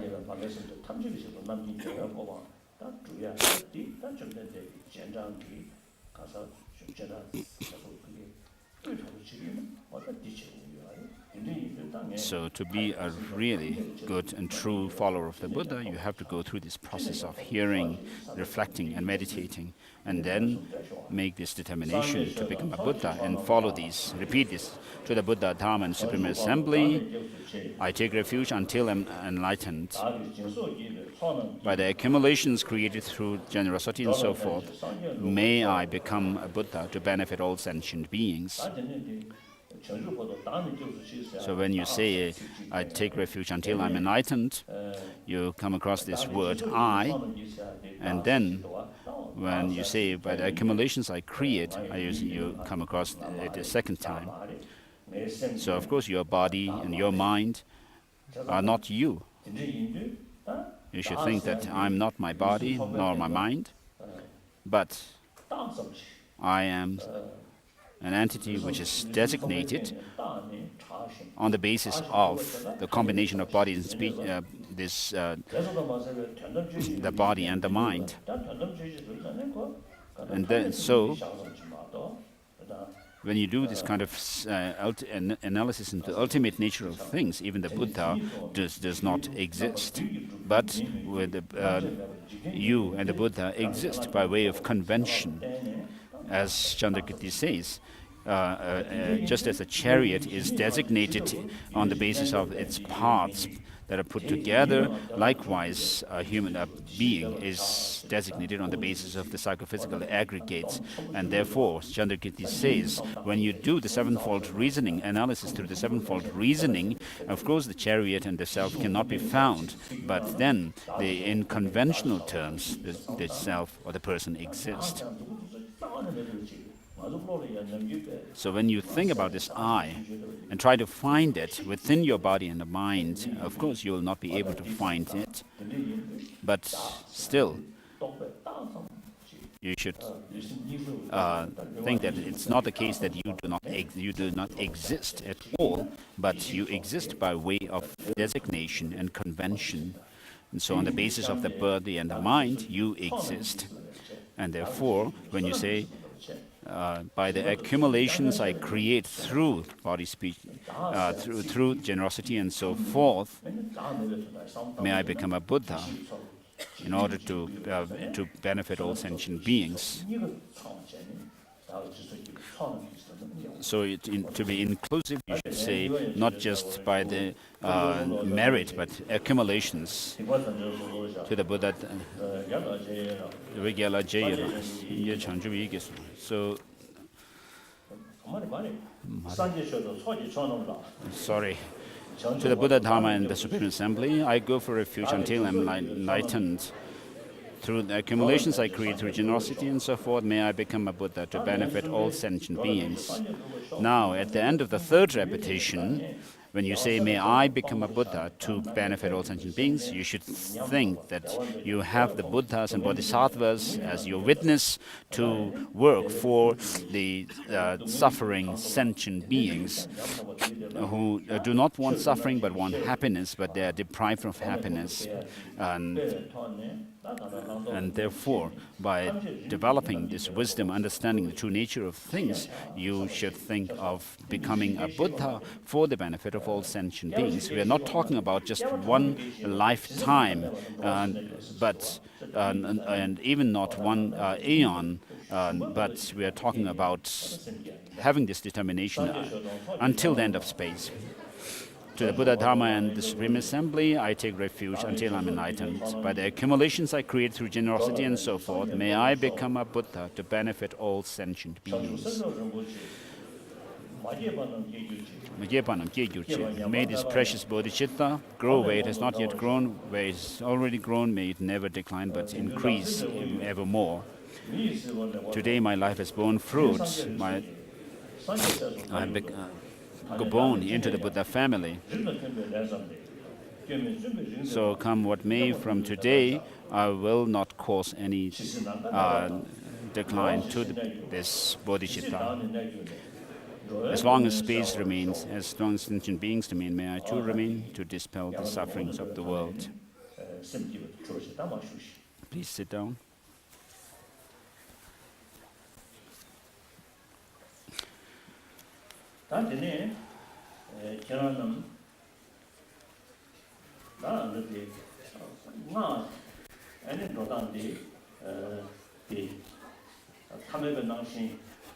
So when it comes to tantric practice, you need to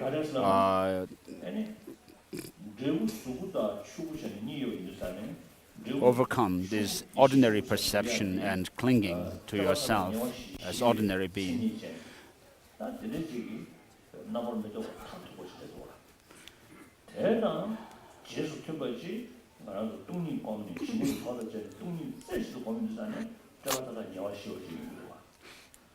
So the mind of a Buddha, which is the wisdom mind, the wisdom body of a Buddha, is something which is free from all kinds of mental constructions, elaborations, and reifications, and so forth.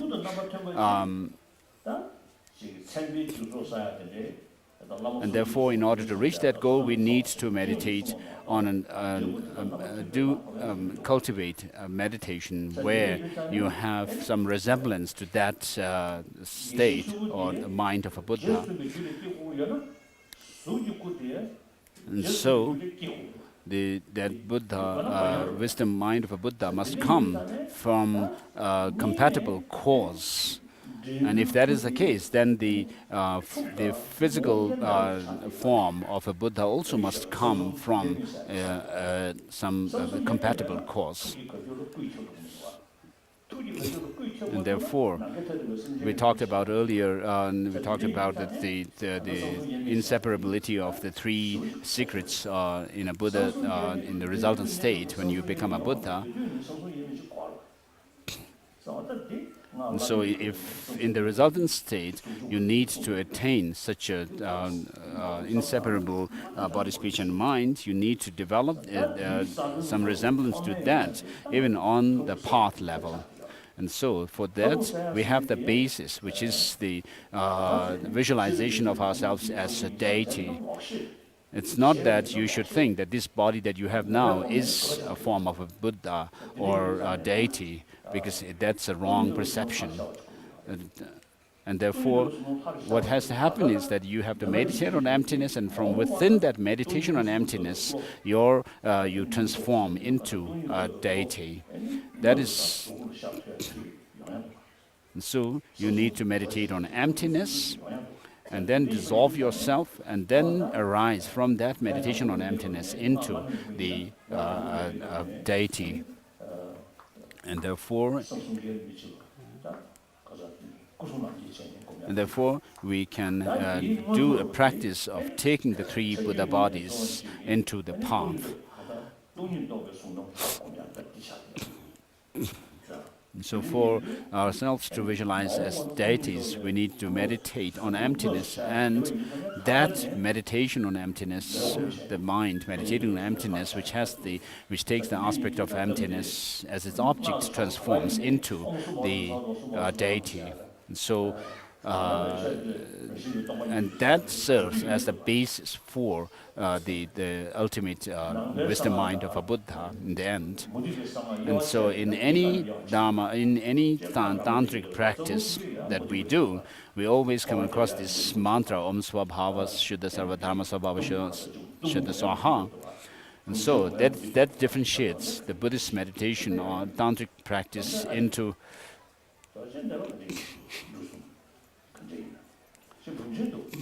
and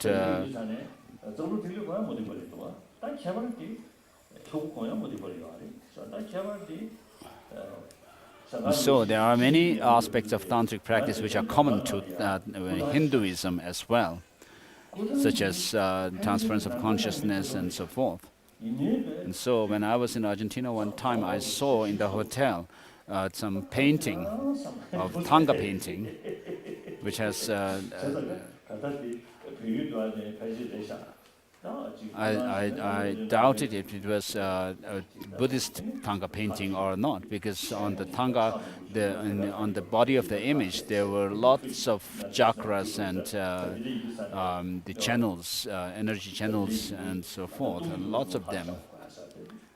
So maybe that has come from Nepal or somewhere. And in order to do tantric practice, without understanding of emptiness, there's no way you can actually do. There's no basis for you to do the ritual, tantric rituals. So without that, without bodhicitta, you will not be able to do the bodhisattva yana practice, really. So we usually say that Tantra has the potential to lead us to enlightenment within one lifetime and in one body. But that is not so easy. So in Tibet, we have had lots of monasteries where they do lots of tantric rituals. But without study of Tantra, without understanding the Dharma, I mean, the tantric practices don't become so effective. So as concerning myself, I do meditation on emptiness many times a day and also bodhicitta many times a day. So I do my best to also meditate on emptiness, and then even if it may be just in a state of kind of assumption, I have at this stage I have meditated or visualized myself in transforming into medicine Buddha, as and then in the altar, in the mandala, you can also see the heap of Tsampa, which should be also visualized as the medicine Buddha. Now, in order to go through the transformation,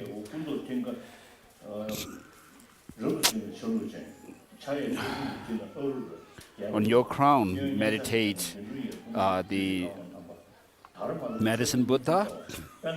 On your crown is the sovereign king of the precious wish-fulfilling jewel, the medicine Buddha, the essential nature of who is, which is your spiritual teacher.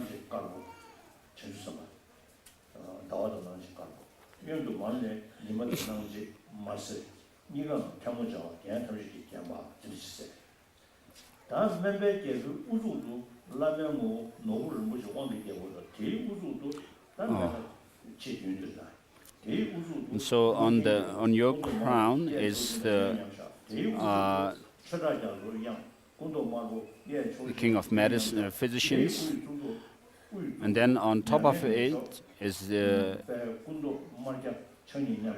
medicine Buddha, king of clairvoyance. Red in color, body, holding his right hand and bestowing supremacy, and his left hand in the meditation gesture. On top of his crown is a melodious utterance of the ocean of Dharma, body, red in color, holding his right hand, bestowing supremacy, and his left hand in the meditation gesture. And on top of him is a supreme sorrowless glory, the Buddha. And then on top of his crown is the stainless excellent gold, the medicine Buddha. And on his crown is the precious moon. And then on his crown is the excellent name. So these medicine Buddhas are one on top of the other. And so please repeat these lines.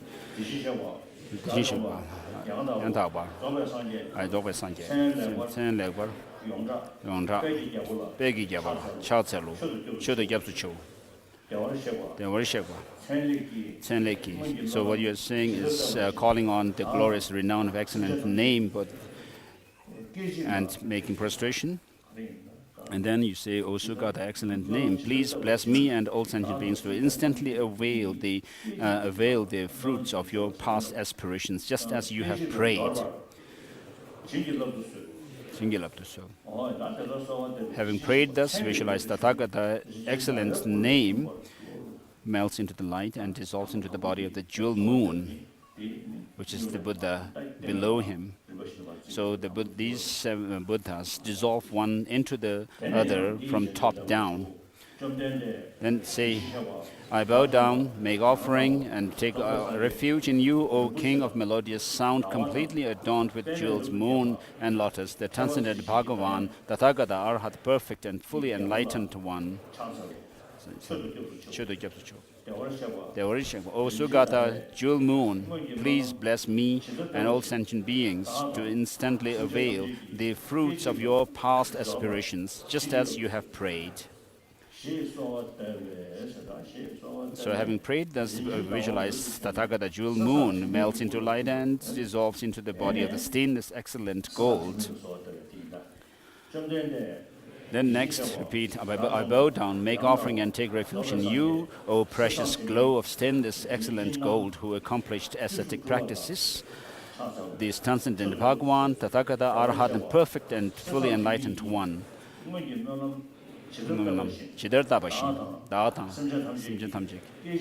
O Sugata, stainless excellent gold, please bless me and all sentient beings to instantly avail the fruits of your past aspirations, just as you have prayed. And then visualize Tathagata, stainless excellent gold, dissolving into the supreme sorrowless glory. And now make prayer to the supreme sorrowless glory.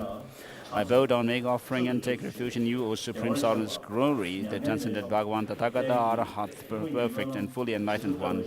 O Sugata, supremely sorrowless glory, please bless me and all sentient beings to instantly avail the fruits of your past aspirations, just as you have prayed.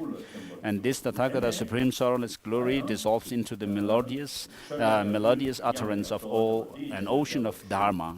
And now make prayer to this Buddha. I bow down, make offering, and take refuge in you, O melodious utterance of an ocean of Dharma, the transcendent Bhagavan, Tathagata, Arahat, perfect and fully enlightened one. O Sugata, melodious utterance of an ocean of Dharma, please bless me and all sentient beings to instantly avail the fruits of your past aspirations, just as you have prayed. So, having made this prayer, then the Tathagata, melodious utterance of ocean of Dharma, dissolves into the king of clairvoyance. Having prayed,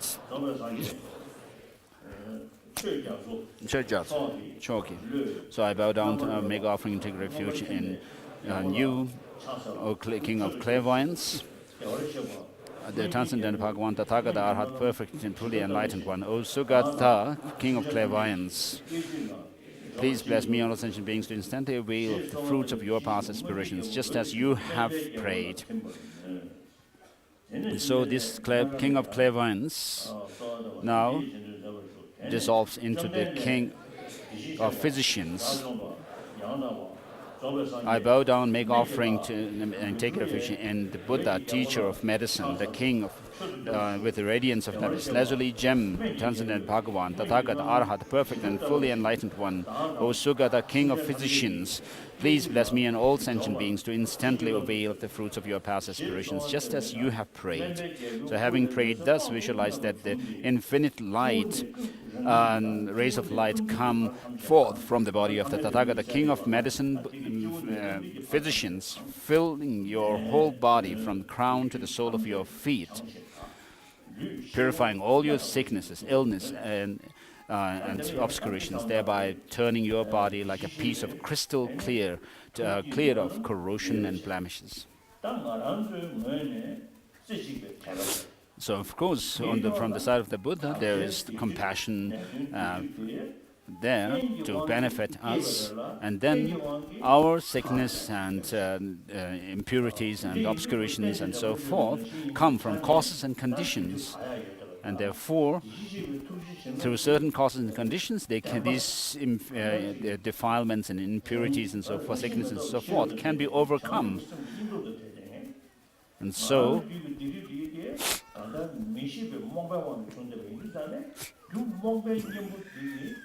because of our ignorance, we have suffering, and then we have sicknesses and so forth.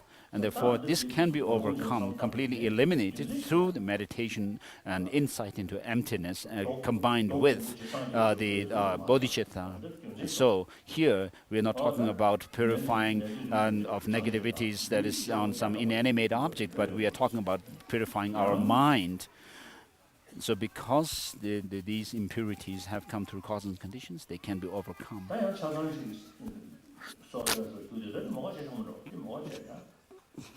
So we'll not repeat this whole process that we have done. We'll just do it with one.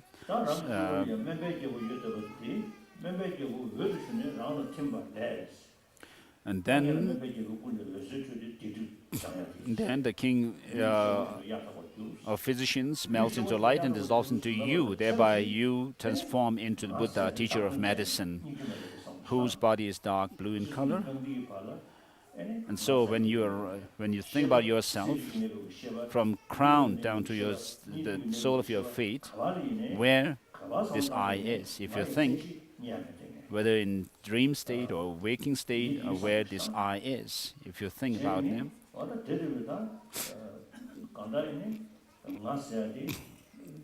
this I is merely designated by name, in name, and therefore it does not exist as some kind of a solid entity, autonomous, independently existing. And therefore, on the basis of my body, speech and mind, although I appear to have some kind of a solid, independent, existing I, you should have this conviction that there is no such a self. And with that understanding, then you dissolve into emptiness.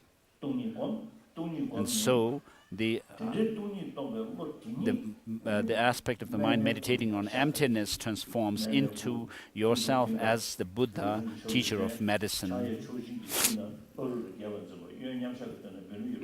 So this Buddha Buddha is dark blue in color, wearing the monastic robes. His right hand is in gesture of bestowing supreme siddhi or accomplishments, holds a fully grown arura medicinal plant in the palm, and his left hand is in meditation gesture, holding lapis lazuli alms bowl filled with nectar. He's draped in the three red silk monastic robes. He sits in the virginal cross-legged posture on a lotus and moon throne, his body complete with all the marks and the signs of an extraordinary being. At your heart is blue Om on a moon disc.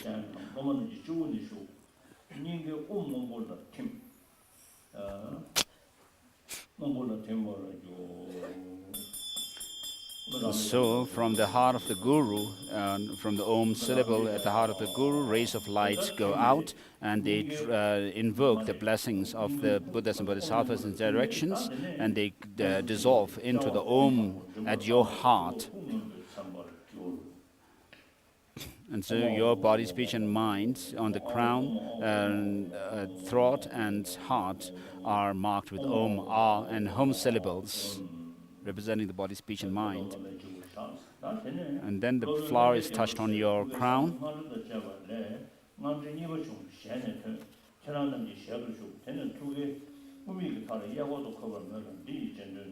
So please repeat this mantra of Medicine Buddha. So this chains of mantra comes from the Guru's heart and comes down into your mouth and enters your mouth and are placed at your heart. And so repeat these 3 times. Namo Bhagavate, Guru Bengaze, Guru Bendoya, Rambarazaya, Tathagataya, Arahate, Samyasam, Buddhaya, Teatha, Om Beganze, Ma Beganze, Raja Samangadiya Soha.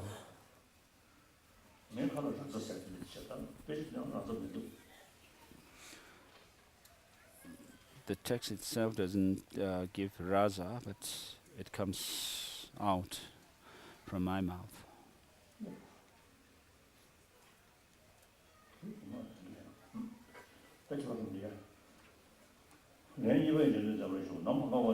Please repeat it again. Om Namo Bhagavate, Guru Bendoya, Prabharanjaya, Tathagataya, Arahate, Samyasam, Buddhaya, Teatha, Om Beganze, Ma Beganze, Raja Samangadiya Soha.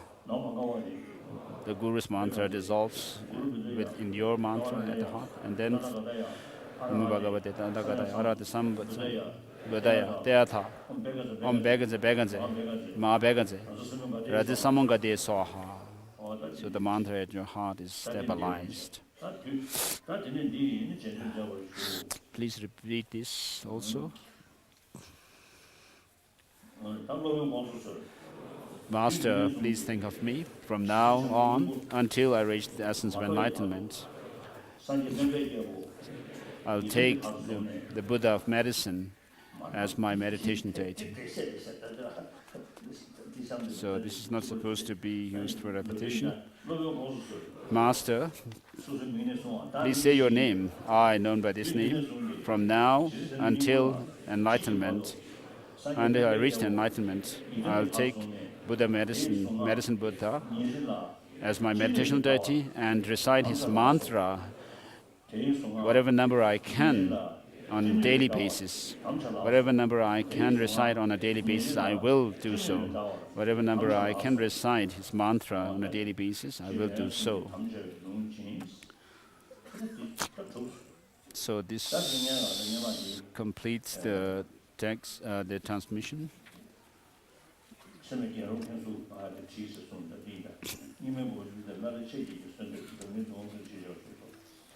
So His Holiness is giving the general oral transmission of the text that is distributed in Tibetan. It's not in English. I'm sorry. So this was composed by His Holiness at the request of Gyalrong Khensur from Serame Monastery. And so the unique quality of the Buddha is that he taught the dependent origination, as Master Tsongkhapa also praised him.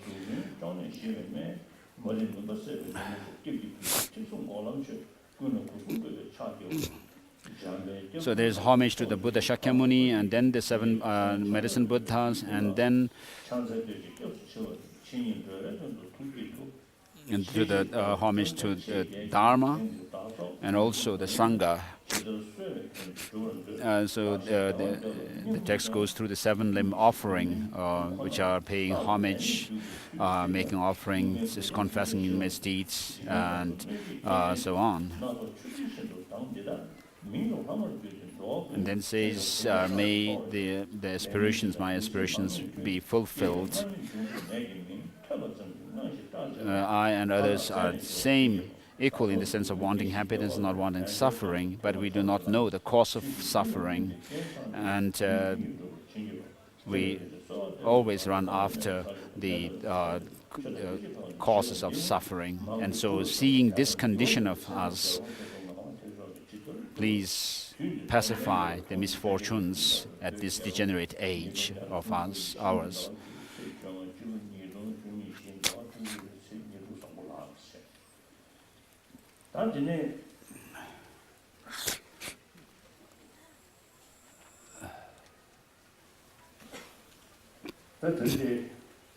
Then, next, yesterday, Baba Phunzo Wangyal had passed away. I received the message yesterday. So he was somebody I knew since 1951 or 1952. And he's a Tibetan hero.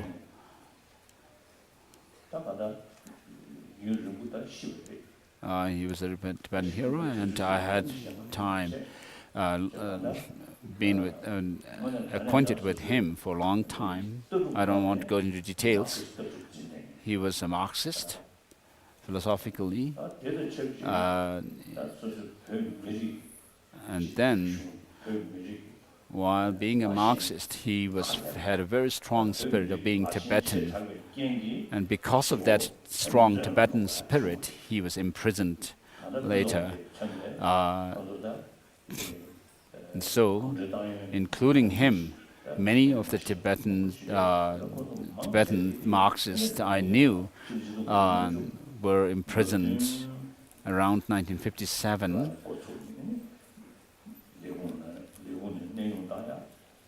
They were dismissed from their offices, and then some of them were even kept in house arrest.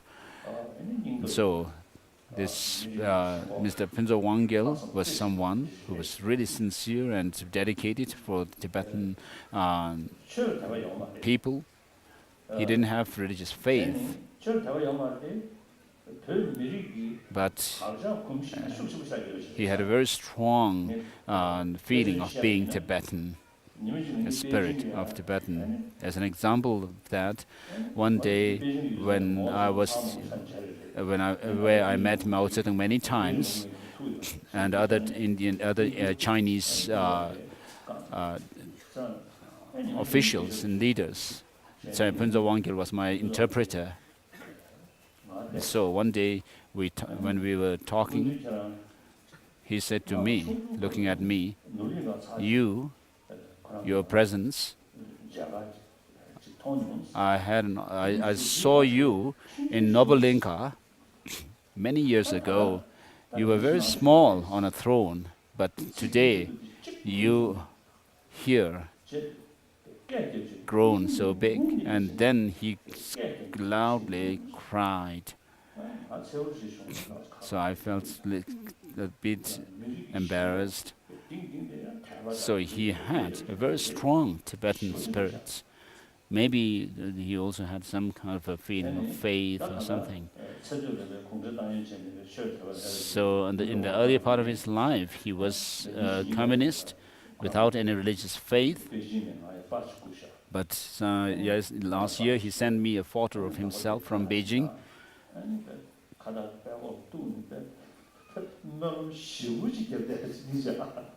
And he became a Buddhist in the end, holding a scarf in his hands and then touching his hands to his forehead. So there are many Chinese and Tibetans officials, communist officials, externally, but internally they are Buddhists. So in Mongolia also there was such a situation. Many of the Mongolian officials and soldiers, when they met me individually, alone, then they took off their hats and took blessing from me. Whereas in public and when they are in front of other officials, they would pretend not to be religious. So when there's so much fear in the system, you have to be hypocritical. So the whole blame goes to Lenin for total control. Mao Zedong was in the beginning very sincere communist, and Liu Taoji and others were really comrades. So they were only thinking about the masses, the public. But later, gradually, they became drunk, drunk with the power and authority. And so, Punzo Wangyal was a communist from Ba region of Tibet. Including him, there were many of the people from Ba region of Tibet. So they really dedicated themselves for the Tibetan people. And there were some from Amdo region. There was one person named Tashi Tushi. He was, of course, born in Kanze region of Tibet, but later on lived in Amdo. I knew him well, very good person. And then Yangling Dorji is still alive. I had this wish to be able to meet with Punzo Wangyal. So when I was abroad one time, Punzo Wangyal called me, and I asked him what happened to socialism now, and he just laughed. So we'll say for him, the late Baba Punzo Wangyal, let's say prayers, and also for those who have struggled and died also for the Tibetan cause, Tibetan people. So people, including those who self-immolated themselves, and then those who are sick and are under difficult circumstances. Let's say prayer to them, for them all. We have nothing else to do other than this. We cannot do much. So let us recite the Om Mani Padme Hum mantra. Om Mani, please repeat Om Mani Padme Hum, Om Mani Padme Hum, Om Mani Padme Hum. Please say this mantra Om Mani Padme Hum one round of mala. Om Mani Padme Hum, Om Mani Padme Hum, Om Mani Padme Hum, Om Mani Padme Hum, Om Mani Padme Hum, Om Mani Padme Hum,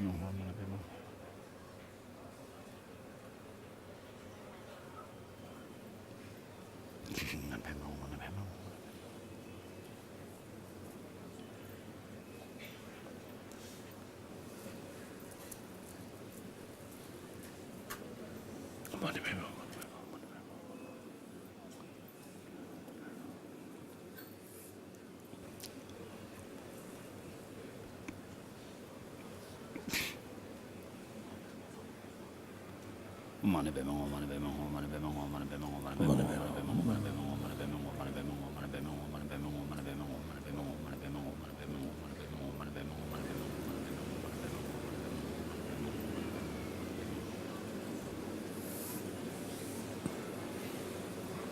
Mani Padme Hum, Om Mani Padme Hum, Om Mani Padme Hum, Om Mani Padme Hum. Om Mani Padme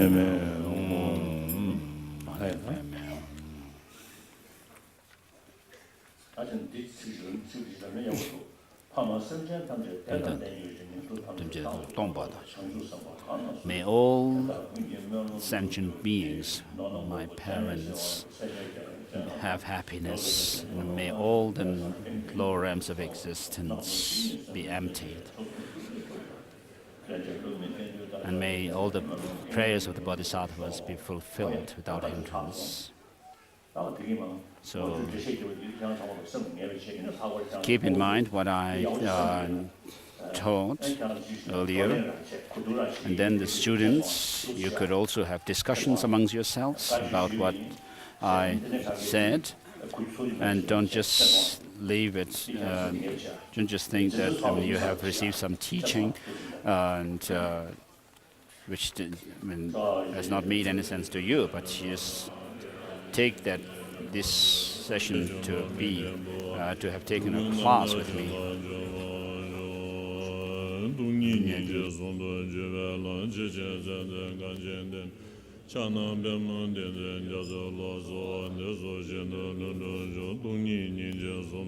The path that combines emptiness and compassion grow clearer and clearer. Lord of the teachings and beings in the snow land of Tibet, to you, the lotus holder, Tenzin Gyatso, I pray. May all your wishes be spontaneously fulfilled. So this prayer is repeated. You make the path that combines emptiness and compassion grow clearer and clearer. Lord of the teachings and the beings in the land of snow, Tibet. To you, the lotus holder, Tenzin Gyatso, I pray. May all your wishes be spontaneously fulfilled. You make the path that combines emptiness and compassion grow clearer and clearer. Lord of the teachings and beings in the snowy land of Tibet, to you, the lotus holder, Tenzin Gyatso, I pray. May all your wishes be fulfilled spontaneously.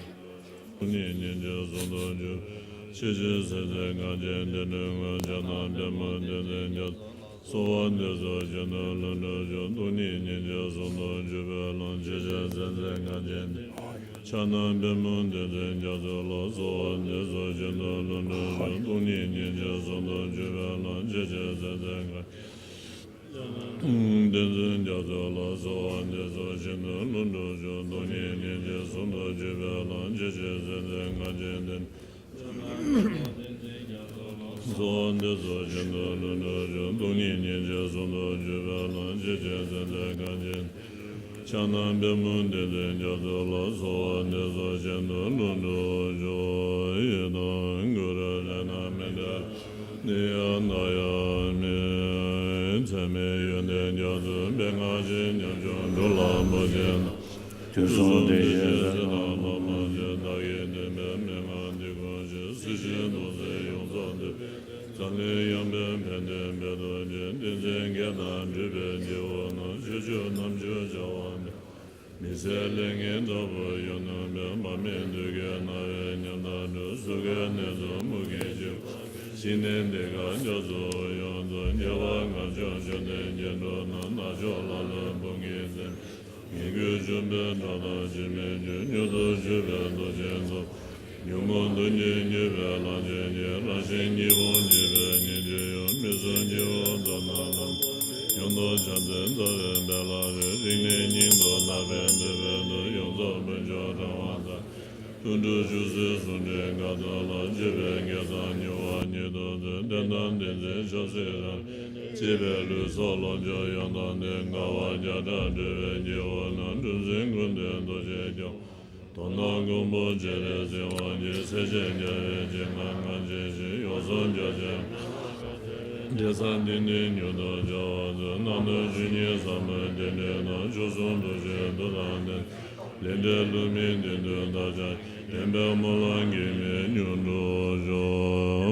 Samjong